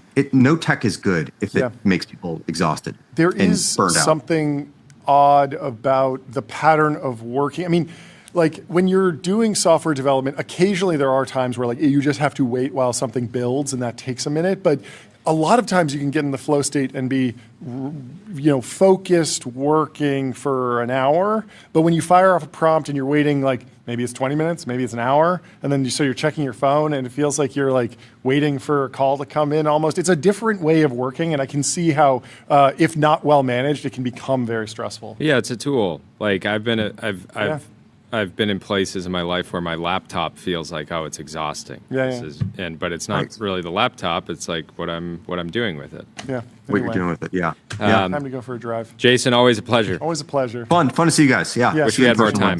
Let's do it again soon. We'll talk to you Later. later. Talk soon, dude. Goodbye. Let me tell you about MongoDB. What's the only thing faster than the AI market? Your business on MongoDB. Don't just build AI. Own the data platform that powers it. I forgot to ask Jason if he has opinions about resto mods for jet skis. I'll ask you: Is there a jet ski that you'd recommend for somebody getting into commuting? I saw a wooden jet ski recently. Wooden, that's like a really classic jet ski. Dude, don't get me excited. I'm into it. Look, these things go fast. Yeah. I think I went 70 miles an hour on my jet ski to work. Wow. To work. That's faster than most people commute. They're stuck in traffic. Yeah, I mean, I've got a 5-minute commute to work on a jet ski. On a jet ski. Unless it's raining. Yeah. Unless it's raining. Yeah, no, Unless it's not raining. in lightning And it gets a little conditions. weird. Okay. Yeah. And you call an Uber. And Okay. do it Is the it helpful? Do you do your best thinking on the jet ski? No. Does it clear the mind? Does it clear the mind? It's guys, going quickly. It's a fucking notch on the belt. It's like, who else do you know is jet skiing to work? Nobody. I'm the guy. You're that guy. I looked it up. I looked it up on your guys' application, OpenAI, ChatGPT, on your guys' app. That's us. Our app. Yeah, on your app. You're welcome, by the way. No, I want to thank you for all the great stuff that you guys are providing in ChatGPT. But I think there's like one or two other CEOs, but nobody at a major, nobody 1,000-person plus. It's a CEO is commuting to work on a jet ski. On a jet ski. Only a Texas resident, right? Texas resident. Yeah. That's right. Primary residence. Let's go. Yes. So, before we start, the last time you were on here, that was for me the best moment of making the show ever. John and I, it was totally surreal, and we really enjoyed the conversation. But to me, we left that, and it was almost depressing because as somebody who, started getting into startups in the 2010s, you were that guy. And then I was realizing with the show, we had that conversation with you, and it was, a significant day for you. But it was sort of depressing because I realized like a moment like that would never actually come again, where I got to basically interview. It will happen. It will guys. happen. Yeah. It will happen. happen. No, it'll happen differently. But a childhood hero having that conversation. That's 101 for me. I don't think it'll happen again. There'll be other. It was peak. It was good. Peak. It was good. But anyways, you've been busy since then. I've been busy, and we're. I'm super excited. It's my first OpenAI podcast. Okay. I'm very excited about it. Also, I want to let you guys know that if you need therapy sessions for what it's like to be a made man in retirement, Sure. like if that's a thing, I can we'll help, call you. I can help motivate you Isn't guys. step one of therapy in this situation just get a jet ski? No, it's actually denial. You got to get over the denial. Okay. part. Over the denial. Just fucking, And then the acceptance? yeah, it's something. no, I don't know I- the stealth. I don't know the 12 steps. Yeah. Everyone just knows denial and acceptance. They don't know any of the It's other like ones. a bunch of shit in the middle, yeah, grieving, bargaining. There's a couple others in there, Yeah, but you yeah. do go through that. It's natural. Yeah. It happens. Yeah. But then you start building. Yeah, it's and good. If so you guys what- need advice, you need therapy, I'm here for you. I love it. I We'll mean, I know call the you. retard maxing is you're not supposed to do therapy. I'm just saying there are Yeah, benefits. especially with your new partners. They're like, if they're one thing, they wrote into the fundraising round, they wrote into the docs, like, cannot go to therapy. Oh, that would be Yes, amazing. but podcasts are modern therapy for men. This is what men do. They don't go to therapy. They You just go should on have podcasts. you should have office hours for founders, but they have to just come out on a jet ski while you you're go. going, and you're going 70 miles an hour, Guys, and you'll coach them. I am starting to teach many founders and people in the tech world how to water ski, how to wake surf. A bunch of my engineers already. So there was one guy who didn't know how to swim, but I got him behind the boat wake surfing. Whoa. Whoa, so Isn't you had that a risky or life no, jacket. that's life jacket. The life jacket on. Life Okay. jacket. It sounds weirder than it is. Yeah. But it was still very weird. It's high risk. Yeah, it was good. Potentially. Okay, cool. The business. Business. Going well. Dude, it's business time. Yeah. Got to put on the business socks. Unfinished business. Unfinished business. So yeah, I announced earlier today we did a $1.7 billion raise. There's some noise that's going to happen. Wow. Now One mallet. this is fucking. There, You guys are institute crazy. another one from downtown. You can throw I'm it across hitting it there. next time. Yeah, you do. I'll come over the top. So much noise. So much noise. All right, but walk us I feel through. you came in very relaxed. And It's just Walk like, us through. I think it's been what? Cortisol's Has it been pumping out. 4 months since we talked? 3 or 4 months, something like that. Yeah, I think. Did we talk in April or March? I think March. yeah. Oh, that's right. Yeah, Early 4 March. months. So 4 months. So So yeah, so what happened point- with the business to unlock the next round?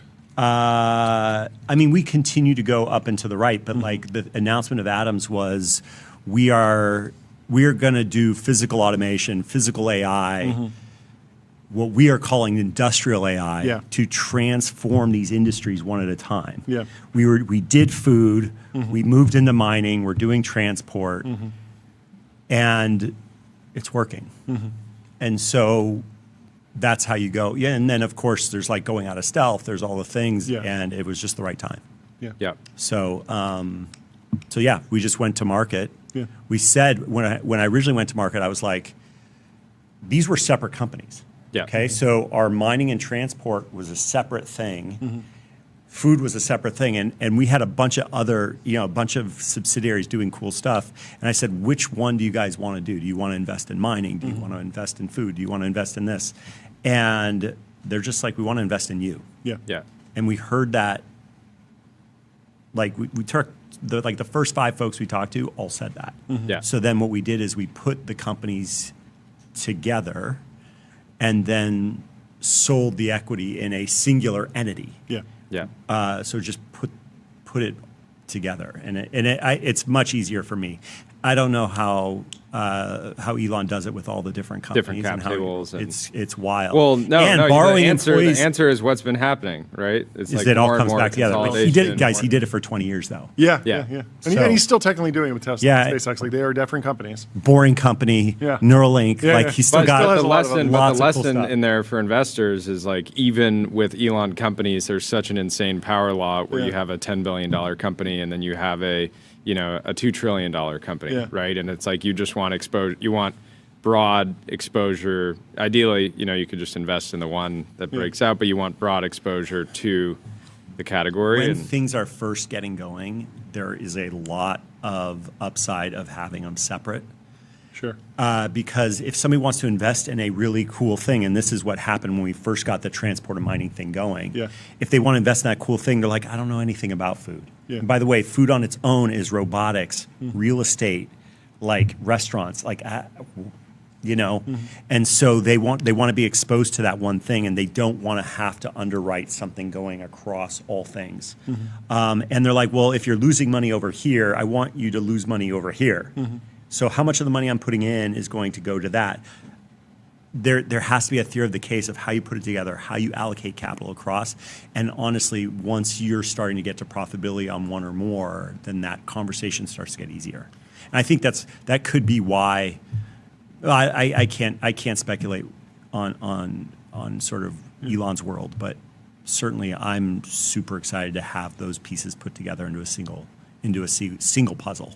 What does go-to-market look like in the mining industry for you? It's the frickin' best. Okay, because but specifically, so much. like when I think of your go-to-market, It's so good. magic. Okay, it was deploying young people to a new city in Miami, and they're doing a marketing stunt, and it's not like you're calling in favors or leveraging your network to get Uber up and running in a new city. That was something that was organizational design. So hold on, that's consumer. Exactly. So how is it different? Well, it's just like, all the food stuff we're doing is business, almost all of it. Yep. Really all of it. Mining's all business. So so look, there is a big thing. If you go from doing consumer to doing business, and I think we may have talked about this last time, that's a whole other ballgame. Yeah. I mean, that takes years off your lifespan doing it, like getting good at it and then owning it. But mining go-to-market is cray-cray. Yeah. So I'll just give you an example. Going to the a month ago conference or something? No, well, How yes. are you meeting CEOs? Yes, you do that. But I can a lot of times look when you have very efficient transportation, you can go places. So a month ago, I dropped into deep Amazon in Brazil. Okay, like deep northern Brazil, like Amazon. places you can't even get a jet ski to. Guys, it's the Amazon of the Amazon. Okay. And like tiny airports, you just you kind of just dirt. You slide into the DMs, except it's a tarmac. Okay, Sure, there you go. And You're a great pilot. Yes, of course. Yeah. And massive iron ore mine that we're operating in there. Okay. And you see, like we were there for a couple days because we already have customers there. Sure. A customer is called Vale. It's a massive mining company. Yeah. And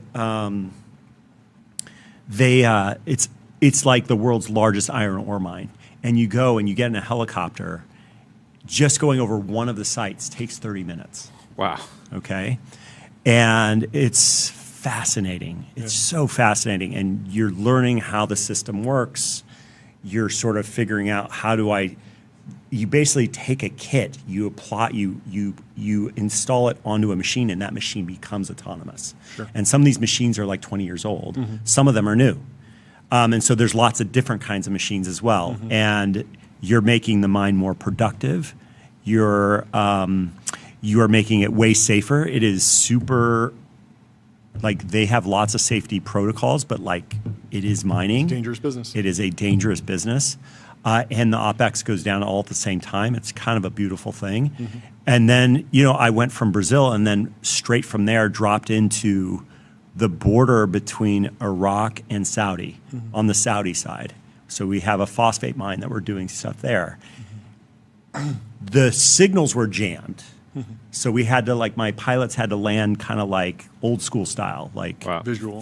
visual. Is that because of the conflict going on in the region? And just the general, Yeah. the vibes on the borders there. Yeah. Yeah. So, but same story. And so go to market is wild. You just end up in literally go to the crazy market. places, but it's super needed. And so what's happened is the Pronto technology has gotten past human productivity, which means you go to a gold mine CEO, you talk about go to market, you go to a gold mine CEO and you say, would you like to have 20% more gold per year?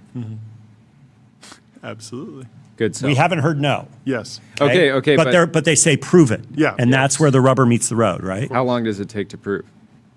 It used to take a lot longer. Now, once you've proven it enough times, then it sort of gets its own momentum. Gets around. And so we're in that place on Pronto where that momentum is taking hold because there's enough proof points where it's just working in so many different places where people are like, all right, let's go. We're going to think of mining, autonomous mining, almost like enterprise software where you get a pilot. There's like a 10,000 person company and you've got you got an enterprise startup and they're like, I got like 8 seats, but it's this huge company. And if we get it, it's huge. Yeah. And I've got this other 10 seats over at this other one. It's a pilot, but I swear it's going to work. And they're out there pitching and trying to make it happen. Yeah. But once it works, and in mining, that means human productivity, human level, better than human productivity. Once it works, it goes big. Yeah. And they're like, okay, let's get across all the vehicles. And so we're sort of in that mode with a bunch of different customers right now. How big is the opportunity to just increase uptime of mining operations? I imagine that there are mines that are trying to operate 24/7, but getting a night shift in the middle of the Amazon reliably, everyone showing up and being, healthy and happy and eager. Totally. It gets a lot easier when it's like, we're still going to have a bunch of people on site, but they're going to be overseeing robotic work. For sure. So, yeah, I mean, there's 2 parts to the productivity gain. First is the machine per hour doing more. Yeah. That's part 1. Part 2 is hours and call outs and all of that stuff, as well as just, the safety protocols change when you have less risk. Yeah. So there's a lot of things like this that pile onto each other. My guess is you could even end up 30%, 40% more productive at the end of all of it. Yeah. And when you do that, the opportunity speaks for itself.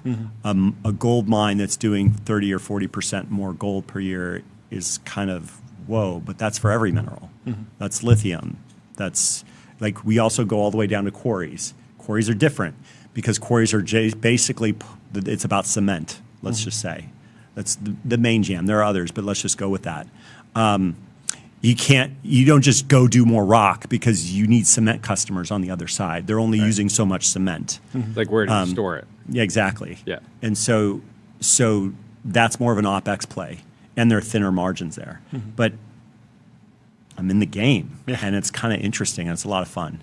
And for that company, for Pronto, they were super, Anthony Lewandowski and the team there, super scrappy, true startup style, lean as hell, like so lean, like that Christian Bale movie. I can't remember the name of it. The Machinist. Dude, he's like super lean. And I'm like, guys, we got to go from lean to muscular. You got to go to Batman. And that's what we're doing. Like, and you think of this in an Lean to enterprise. muscular. That's a good. You don't that's want a to be good fat. phrase. You just want to be muscular. And so you think about enterprise go to market. Part of our go to market is building credibility with our enterprise customers that we're going from lean to muscular because the demand is there.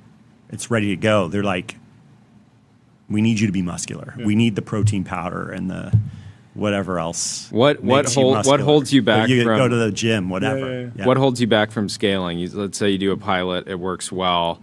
You're attaching hardware to existing systems and hardware that they're using, and they say, okay, we're getting more out. Maybe we want to place orders for more machines. I imagine the lead times on some of this mining equipment could be insane. How much of the stack do you want to own?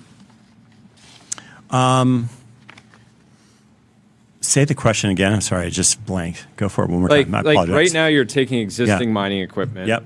And you're augmenting it with, you're making it AI enabled. You're making Yep. it autonomous. You're Yep. making it more efficient. Yep. And they say, great, this is working. We want to scale up our operation because maybe we need less or we can do more with the same, human headcount. Yep. But I imagine there's some things that are out of control for you at that point where they're like, okay, we need more of this heavy mining equipment. Let's add it to the site. But is there like a lag time there? The real lag time is so you have to, so let's say we want to get a bunch of machines that are in the Amazon up and running. Yeah. Okay. How do you do that?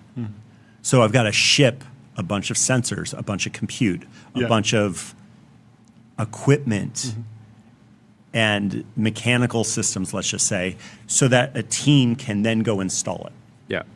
So you're It takes basically time. building a data center on site. So I wouldn't put it that way. I would say, if you considered a machine with sensors and compute a data center, you could, but it's really, think of those, there are servers, but I wouldn't say a data center. It's not some really operations like that. would bring like an Armada style, like shipping container sized level of. You're just Palantir has one. Titan. So you bring in the stuff. Yeah. Okay. You have to install it. Yeah.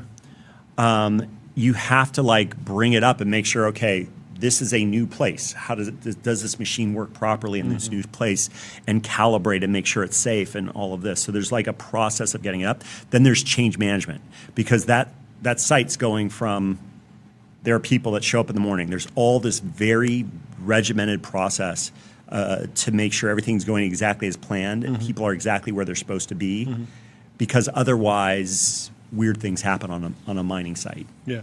So you have to go from that to, okay, we're now running a autonomous mining operation.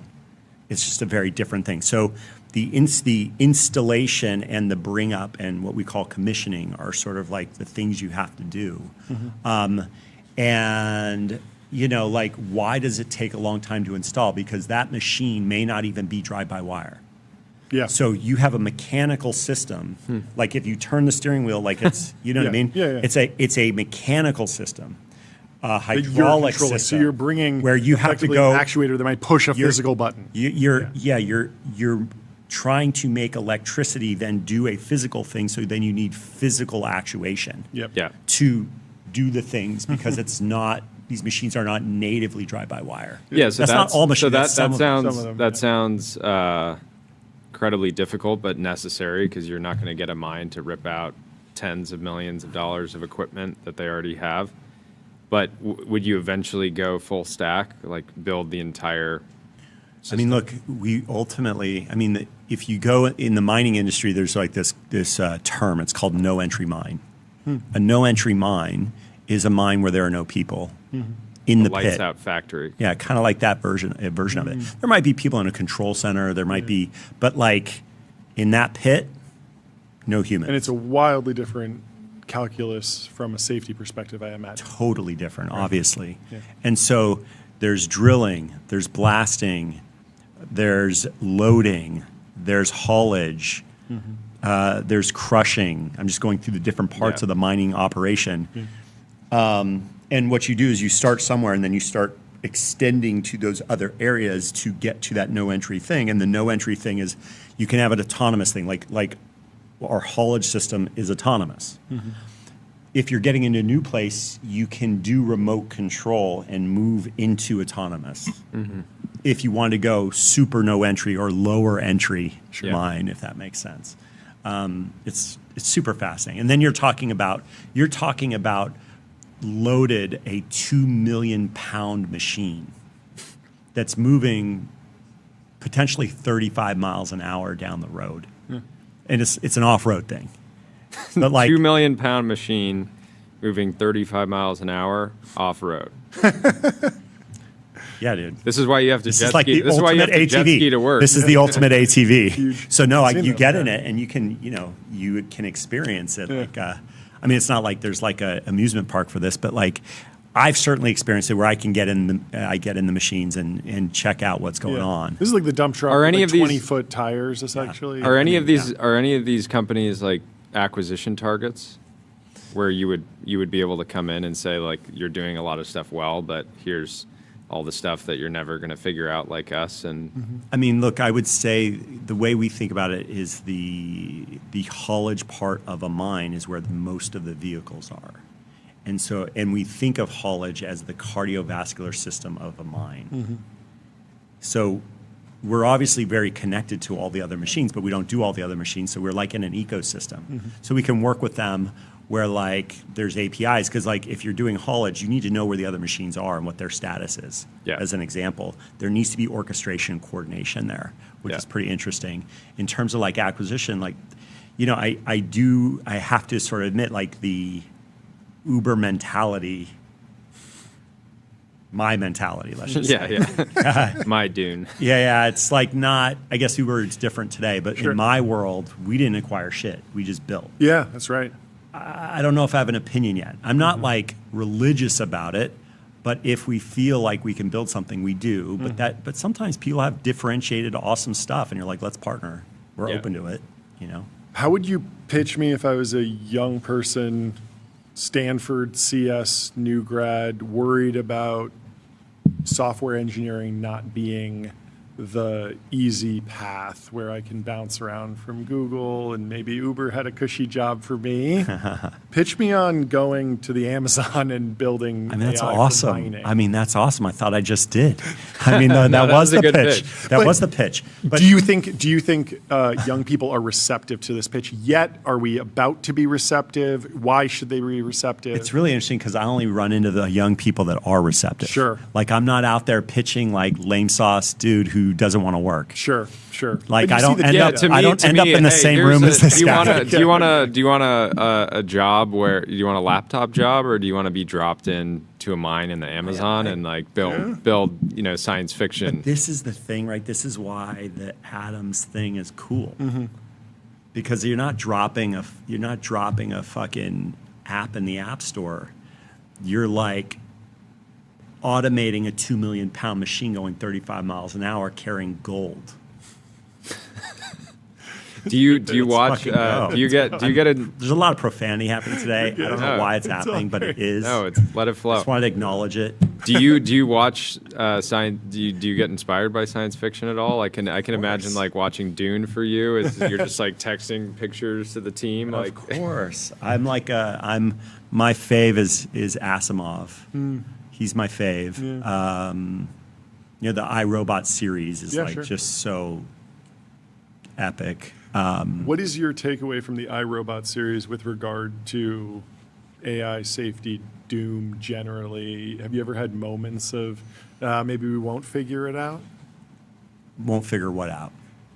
The alignment problem broadly, like the iRobot, the 3 laws of robotics. This was sort of an elegant solution. It's tested, obviously, but I would love to come back to a world where everyone, both the doomers and the AI builders, agree that the 3 laws of robotics will be sufficient. But I mean, in some ways, where we're going. in some ways, in the series, the 3 laws don't always work out. Yeah.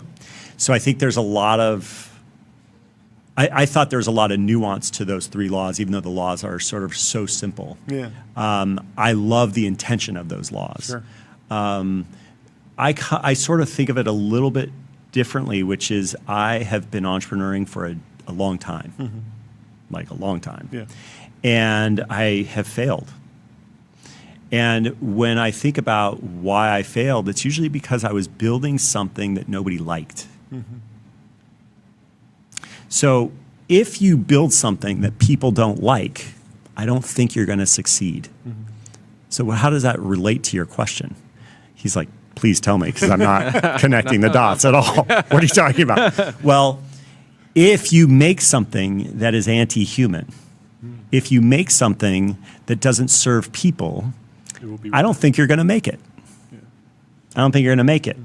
And by the way, like, yes, we're using AI to help us make decisions, et cetera, but what do those AIs really, really want to do almost too much?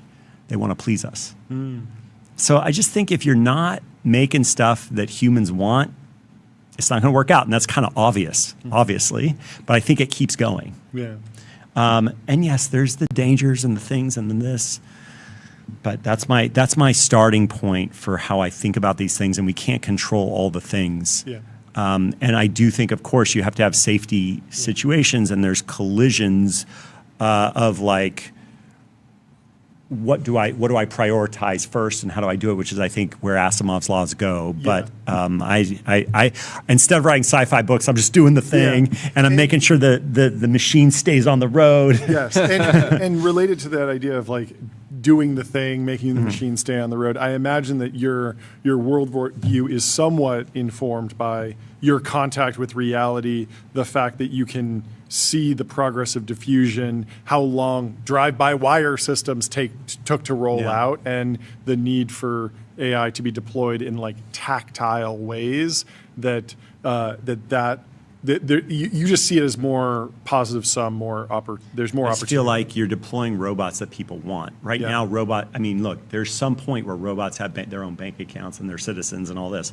We're just not there yet. Sure. And until we get there, that robot is owned by somebody. Yeah. And that somebody has a bank account. Yeah. And they are paying based on the value you're bringing them. Yeah. Because they like your stuff. So if you are doing things that humans don't like, you're done. Yeah. And trust me, I've done it. Yeah. I've built things that nobody liked, and it sucked. Yeah. I don't recommend anybody do it. If you can avoid it, you totally should. Yeah. On the business model side, what are you doing now in mining, and where do you think it could go over time? Because if you're able to bring in a system that helps someone increase their yield 30 to 40%, I imagine eventually you just do some type of JV so that you guys have aligned incentives. Well, look, there's and the instinct should be, how do enterprise software companies do it? Start there, and you guys will know that. Like you know that. Yeah. What's the answer? Let's just say you're an enterprise software company. You're making a company more productive. What do? Raise prices, subscription. Or the price goes up when you prove that productivity. Yeah. So there's baseline, and then based on outcomes, you get a little extra juice. Sure. And you could or say, you're always trying to make sure that like you want to be creating more value than you're capturing, but there's this sort of cat and mouse game where you're always trying to you don't want to give away maybe too much value. Totally. But here's the thing. You never go to a customer, I don't care what you're selling. Okay, I don't care if it's enterprise software, I don't care if it's widgets, I don't care what it is. You never go to a customer and say, give me a percentage of your stuff. Yeah. You go to a customer and say, here's the price of our stuff, and if it does really well for you, we think we should get a little more scratch, kashish stuff, whatever. You know what I mean? Yeah. And it's that simple. Don't be crass about it, and partner with folks. And they're down. They want to win too. You know. But it's literally an enterprise. It's an enterprise software style negotiation or approach to the whole thing. Yeah. And the more differentiated your value is, the more you're going to get. Yeah. What is your process for hiring executives today? Pray. I was hoping you had the Kalanick system to achieve a 99%. I know, but why would I tell you if I did? Why would I tell you if I did? No, I mean, but I think you can. This is one of those things you can tell people exact what you do, and they're not Kalanick, so they're not. That doesn't mean they can compete with you. Yeah. Okay, so how would I put it? Look, I think no matter who you go, nobody's nailed executives all the way. It's weird because what will happen is executives talk a fucking awesome game. And there's two things you want an executive to do. You want them to be able to organize at scale, organize and manage at scale, lead at scale. You also want them to be epic problem solvers, the most strategic, badass problem solvers alive. This is like being left-handed or right-handed. And there's very few people that are ambidextrous. But you need that. Now, they're always leaning a little bit one side or the other. The best executives are the ones that are doing both well. But I have come to the conclusion over my years doing the stuff is the problem solving is the most important thing. If you get somebody who organizes and manages well but cannot solve a problem, they're going to be doing ridiculous stuff in a super organized way. And so And sort of my theory, maybe there's a couple theories on how I manage or how I lead, is that the only constraint on your imagination is management capacity. Yeah. But what is management capacity? It's really problem solving at scale. Sure. Because if you are doing super well over there, guess what? They're problem solving there. I can create other awesome problems. Yeah. Yeah. Like I love creating problems. Sure. Go solve those too. Yeah. But if I don't have the management capacity, then I'm effed. Sure.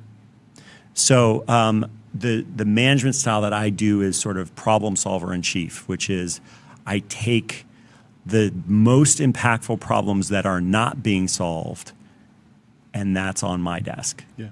Or desk or room or whatever you want to call it. That's where I'm spending my time. So people go, oh, what do you spend your time on? I'm like, it depends what the frickin' problems are that matter. And it can change.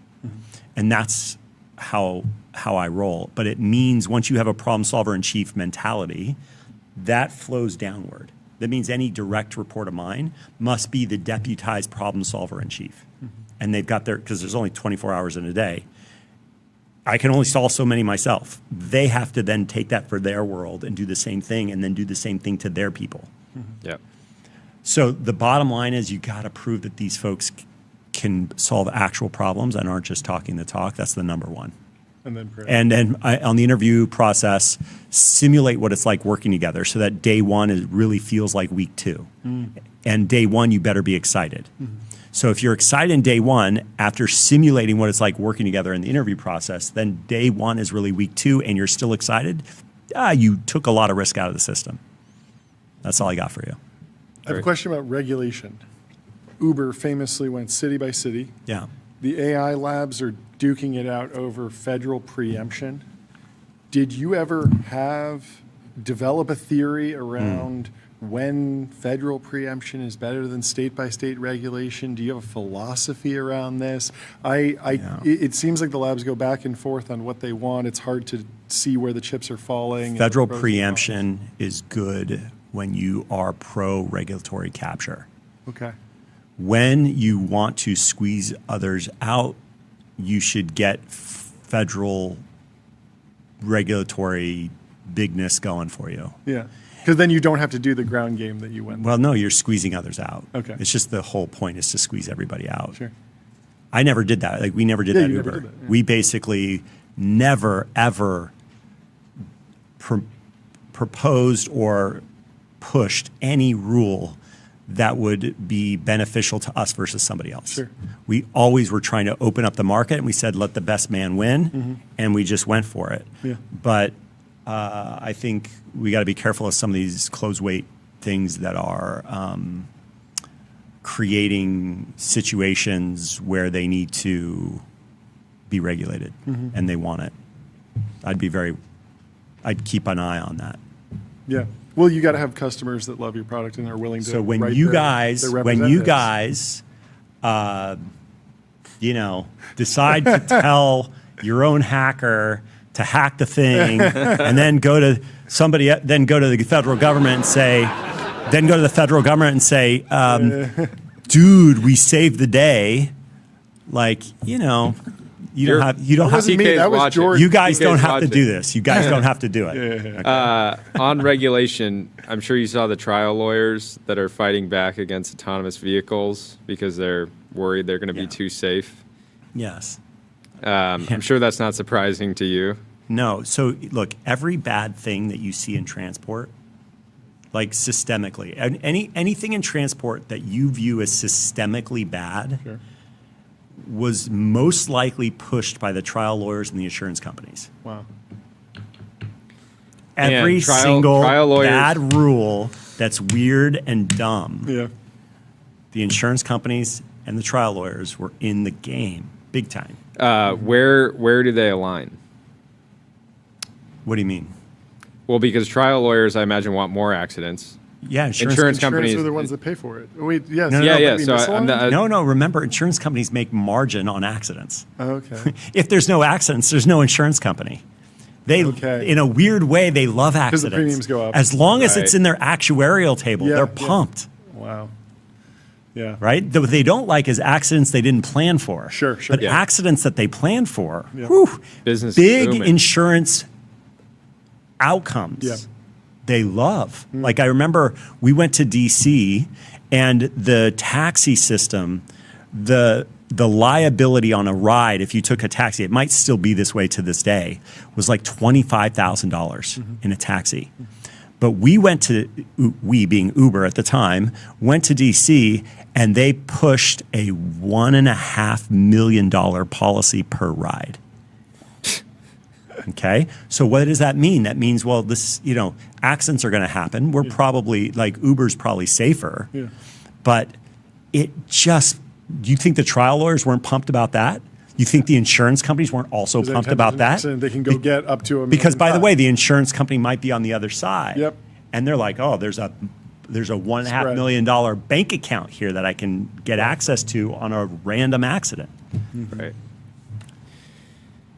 What can you share on the transportation side of the business right now? How much is that business in service of mining or food versus? It's like number one. standalone? So number one is so I call it wheelbase for robots, which is if you're going to do specialized robots that move and act in the physical world, they're either humanoids, which we're not. I'm not anti-humanoid. I'm just non-humanoid. Specialized industrial robots, right? So it's high scale, industrial scale tasks, which means you would not have a humanoid ever do that. That means you got to be on wheels. So we got to build wheels. So that means, okay, well, when supply chain is going into our facilities, that's a freight vehicle. We probably should just turn that into a robot that moves stuff and actually interfaces with our facility in a really cool way. When the food is coming out of our facilities, there's probably like a machine that holds food at temperature that's like a box on wheels. I call them autonomous burritos. And it brings it to your home. And it costs 75 cents instead of like the $12 per drop that it costs like an Uber Eats or a DoorDash today. So it's serving, remember, I'm sort of going through an industry and saying, how do we transform it full stack? How do we automate full stack that entire industry? So, okay, that's the food thing. Obviously, mining's pretty obvious, but you can imagine there's a lot of other machines that move. Like I talked about haulage, but what about grading the roads, the dirt roads? You got to grade them. That's a machine. Yep. What about you spray water so there's not a lot of dust all over the place? That's a frickin' machine. Sure. Like, what about the material that ultimately goes somewhere beyond the mine? Well, that's a freight machine. Yep. Like, there's lots of things moving. Yeah. I saw something that was like, think about just forklifts. I know a company, will remain unnamed, that's spending this is on the supply chain side, $3.5 billion a year on forklift labor in their facilities. That probably shows up in an SEC filing if we want to get creative and figure out what company you're talking about. Just saying, but you see what I'm saying? Yeah, big opportunity. If you just solve the forklift problem. Yes, but on solving the problem, what do you think about this distinction between jobs versus tasks? Like a lot of people would have assumed that there would be no more marketing people because the job is just writing marketing copy, but the job is actually much more. Writing copy is one task. I was looking at automated trucking, and I found some stat like I think 30% of truck drivers are armed. They carry weapons. And so driving the vehicle is one task. But in that job, you are also providing security for that payload, and you are also doing other things, refueling the vehicle, maybe some minor maintenance. And so just the steering and gas and brake pressure is just one task that you're doing. How do you think about that in the context of all this? This really gets to the jobs question, I think. Yes. Which is basically like, okay, well, if I do everything that we are imagining on food, which is I have industrial real estate, which is manufacturing and logistics. I automate the manufacturing, which is production, robotic food machines, robots. And I have robotic couriers. What happens? The price of food goes down. Yeah. Okay, when the price of food goes down, remember, robots don't have bank accounts. When the price of food goes down, what happens? More people have more money. Yeah. Jevons paradox. What do they do? You start eating more. You just start having 10, No, that's 10 not where I burgers was a day. going, dude. That's Everyone's going to hilarious, be by the way. fat because of you. This is You're hilarious. trying to No, that's fatten us that's up. not what I'm saying. That's so You're the funny. problem. That's not what I'm saying. No, what I'm saying is when once you Jevons paradox. I'll take. I was gonna get 3 pizzas. I'll actually take 30. I'll take 6. you're like it's 1/10 the price. Sorry, continue. No. So what happens? You have more money to do other things, but remember that Yes. money is only ultimately going to humans. Yes. So it's the things that get automated go down in price. Yes. Which then Inflation. creates surplus. Yes. To do what? Yes. This is to do other things. Yeah. This is the Yeah. bomb. So it doesn't always have to be, marketing's automated, but sort of, and there's still people doing it. It's like, whatever. There's going to be 100 other new things that come out Yep. because there's this excess of capital and progress continues. Yep. Yeah. And as long as humans still have things that we do that robots cannot, Yep. it's go-go time, man. It's going to be super prosperity. We talked about the plumber that is paid like LeBron last time. Yeah. It's going to be across 1,000 categories. And in some categories, we don't even know. Yeah. Like we don't even know what they are today. Yeah. Yeah. You raised 1.7 billion. Why didn't you raise more? And that's a good question. I mean, Because last time we were here, you talked about like, oh well, if you were doing something and it was easy, you weren't going hard enough. It seems going pretty hard, but unpack it. Look, you have to stop somewhere. No. Even I have my limits. No, it's like, but like, look, as you can imagine today, my phone's blowing up. Yeah. I mean, I'm pumped. Like A16, Yeah. these guys, we should have done business at Uber. That's right. If we did business at Uber, my 2017 would have been a different year. Yeah. Yeah. Okay? Totally. So that's why I called it unfinished business. Yeah.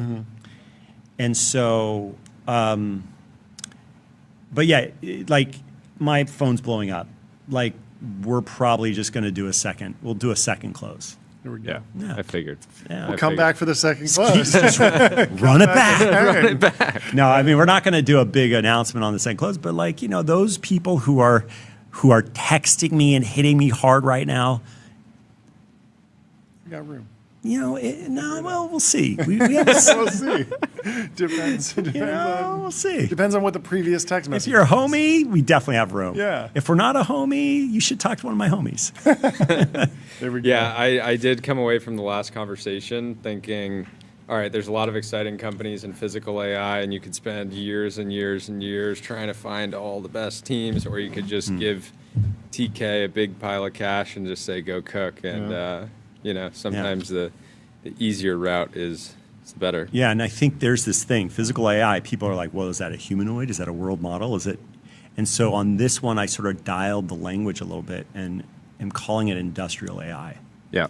It's like, okay, this is a full stack software, robotics, sensors, machinery, like a full stack solution to automating an industry. And that's kind of how we think about it. And it's industrial. Yep. So it's like heavy atom stuff. Yeah. Well, thank you so much. This was incredible. You want to get a signature? Can we get an autograph? Sure, why not? Can we get something? What you They got, can Nick? figure it out back there. Oh, we got a gong. Sign- We'd yeah, love we got to a sign. gong We'd right love here. to You have mind you signing sign the this gong for gong. us? We'll hang it in the rafters. We want to hang it in the rafters. We're trying to build our Museum repertoire of here. Business. The Museum of Business grows one gong stronger today.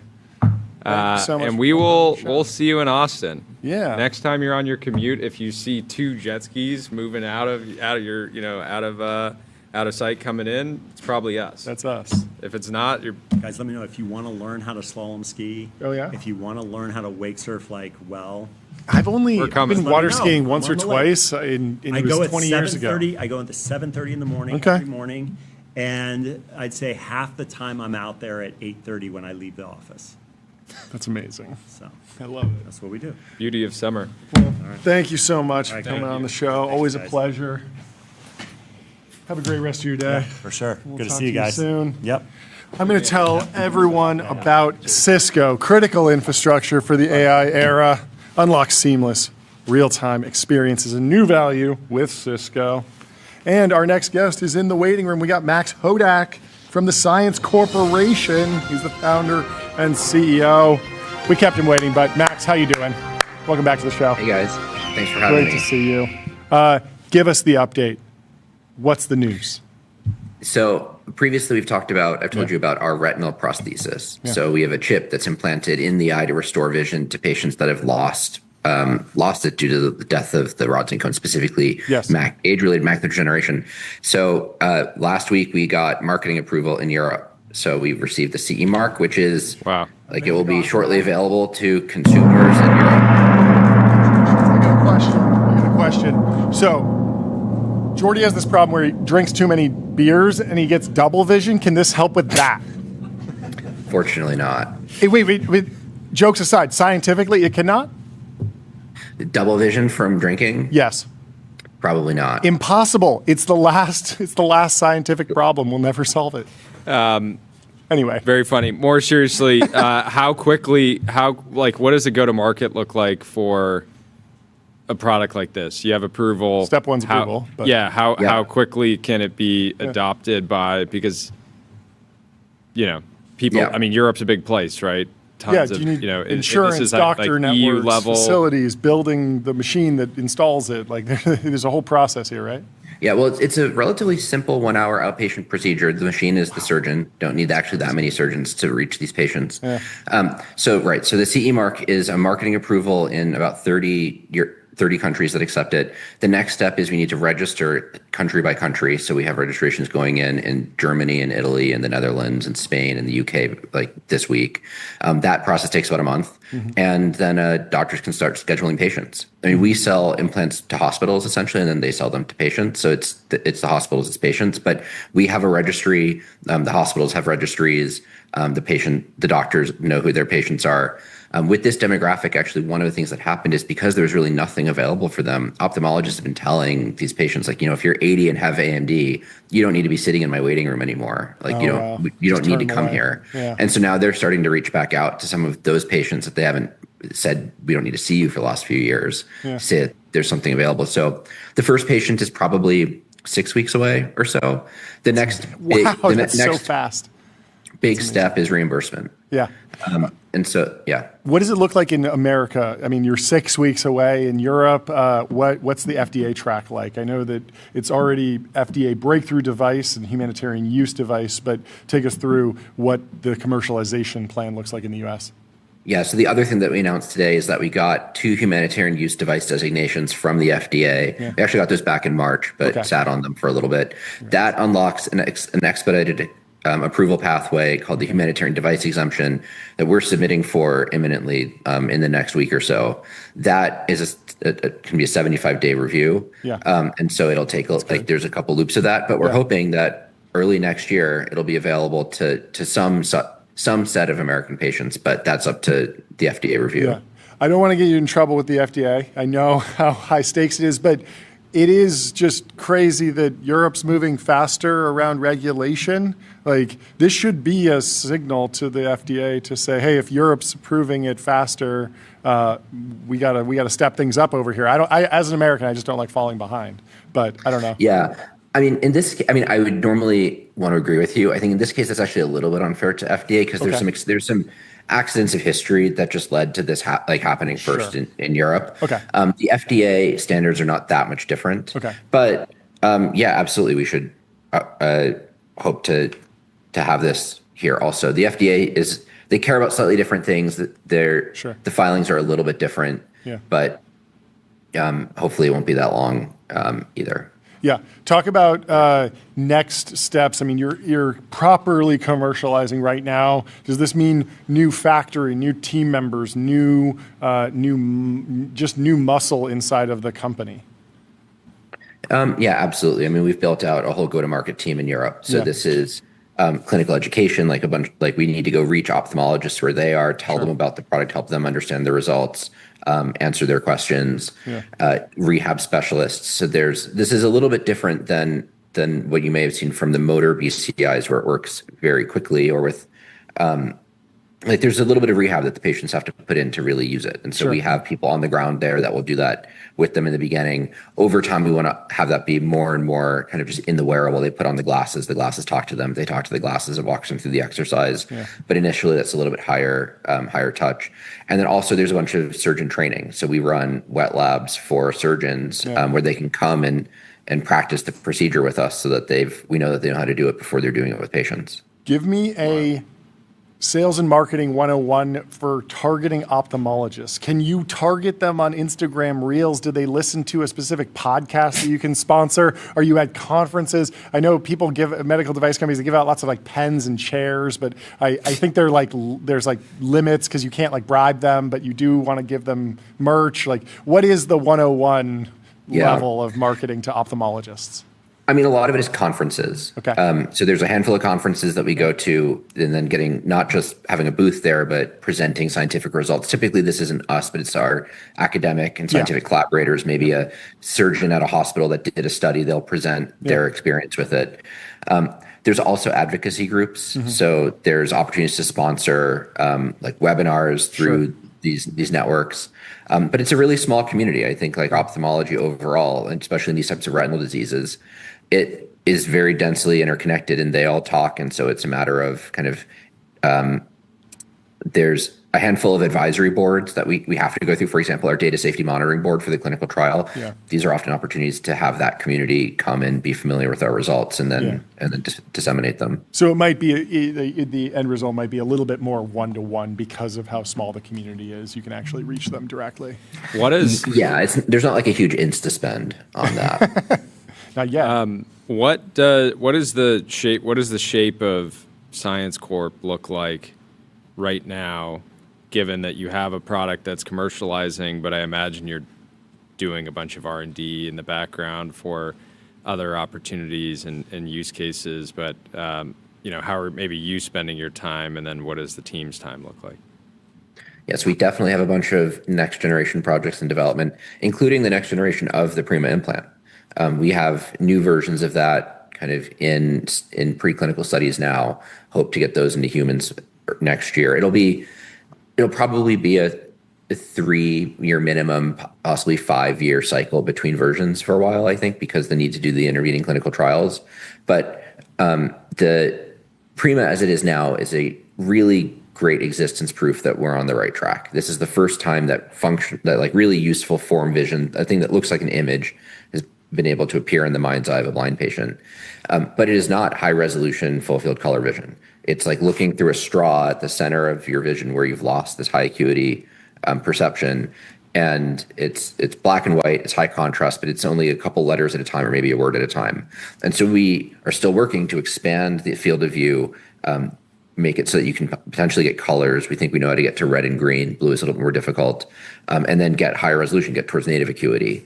And so on each of these, there's clear places to go, but it's going to be a long road to get that all the way to all of these patients.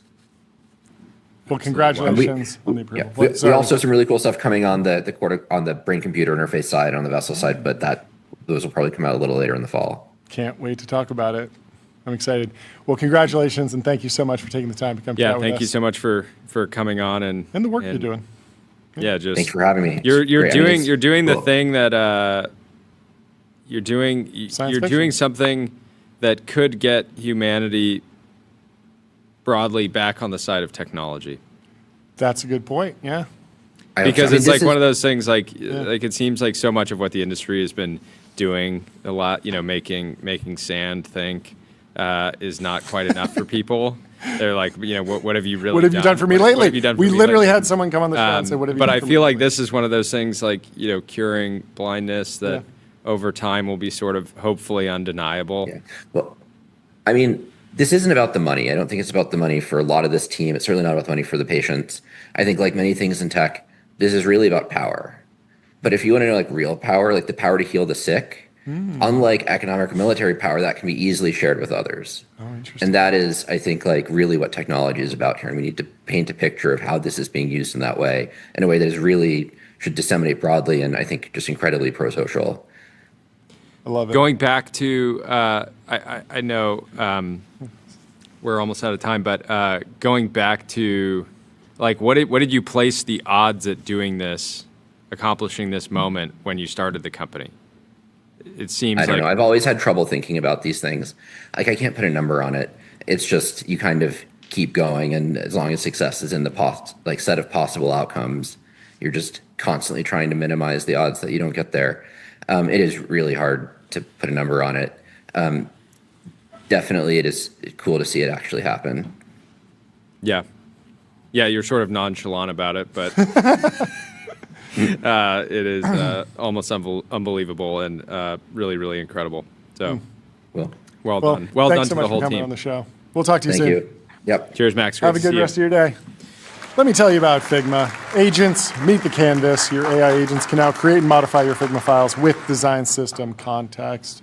Absolutely incredible stuff from Max, Yeah. science team. Very cool. I don't know. I think that you might be seeing like an Instagram reel being like, this eye implant that cured the blind used too much water and it's slop, like it's not the same as just being blind. I don't know. Anything's possible. The pushback, there's always a negativity bias. I think that there will be pushback to even the medical cures. Giving sight to the blind. Yes. Get ready. There's going to be somebody who finds, something to complain about and goes viral and puts up big numbers talking trash. That's just the way our media ecosystem works. It's a business, If everyone's glazing something, somebody's going to bring it down. That's just Somebody's got to fade equilibrium. Speaking of AI writing, Jeremy Gaffon had a post here. He said about AI writing, at the end of the day, it's not about whether the words are written by a human or an AI. It's about whether the output is useful, engaging, and worth reading. The highest quality work will increasingly emerge from a tight human-in-the-loop workflow. While some content will be generated end-to-end by AI, the fixation on authorial provenance is ultimately pearl clutching. Just kidding. That's the AI rendition of his actual post. He said it much more eloquently. But I tried to make it like more AI. I don't know. Anyway. Mark Gurman says, based on using the Z Fold 8 wide, I'd reset my expectations of how the foldable iPhone is going to sell. Even at over 2,000, it's going to be a home run. You are going foldable? You're pro foldable? I think I'll go foldable. Why the heck not? I think when you open it up, you can watch videos in 4:3. More room for reels. You can watch 2 reels at once. But the reels are going to be, it's actually not that much more room for reels because you'll just have black bars on the side. Like if you watch, Can't you have 2 reels side by side? Okay, maybe yes. In 2 different apps, you could have YouTube Shorts here if they support split screen, like on an iPad. But right now, if you watch Reels on an iPad Mini, you're not actually getting that much more pixel space of Reels. You're just getting Reel here and then UI and Chrome here or whatever. Cooper says big tech just wants your eyesight restored so you can doom scroll. There we go. Cooper That's named a it. Nailed conspiracy. it. Yep. Oh, why are they Zuck trying to is secretly funding Oh, science. they just want to increase their TAM. Got it. Makes sense. Well, if you don't want to watch Reels, you'll soon potentially be able to go to the Cinerama Drome in ArcLight Hollywood. Sony is eyeing bringing it back. Production team, you got a review. Have you guys been to the Cinerama Dome before? I've been there. Scott, yeah. It's pretty awesome. I think I saw a Nolan film there, and I think it was 70 millimeter IMAX back in the day, and then it didn't. I think it didn't make it through COVID, but they're maybe bringing it back. Which They would have be the giant sign outside that says the Dome. Yeah. If they were going to stay out of business, we should. I remember. I remember as a kid, I thought that they would show the movie like projected on the dome, like on the whole ceiling, and it was only for sort of like special, like astronomy movies. But they will just show a normal movie, and you're just in a big dome. It's cool. Next studio, if Sony doesn't buy it, maybe. I don't know. Could happen. Can we get that unreleased track on again? Yeah, let's play that as the outro. Yeah, one sec. Regulate Me. It's the new banger hit anthem. song of the summer. It's an anthem. It's an earworm. You're going to be listening to it. We'll share the link in the description of the YouTube video, maybe. We got to start doing karaoke. Because this song just speaks to me. It really captures the moment. You heard it from Travis. Every once in a while, you get into a pickle, and you got to get the government to come regulate you. It's a good time. Thank you for watching TBPN. tune in tomorrow. We have a very special show for you. We're on the road Thursday, and then we're off on Friday, back Monday.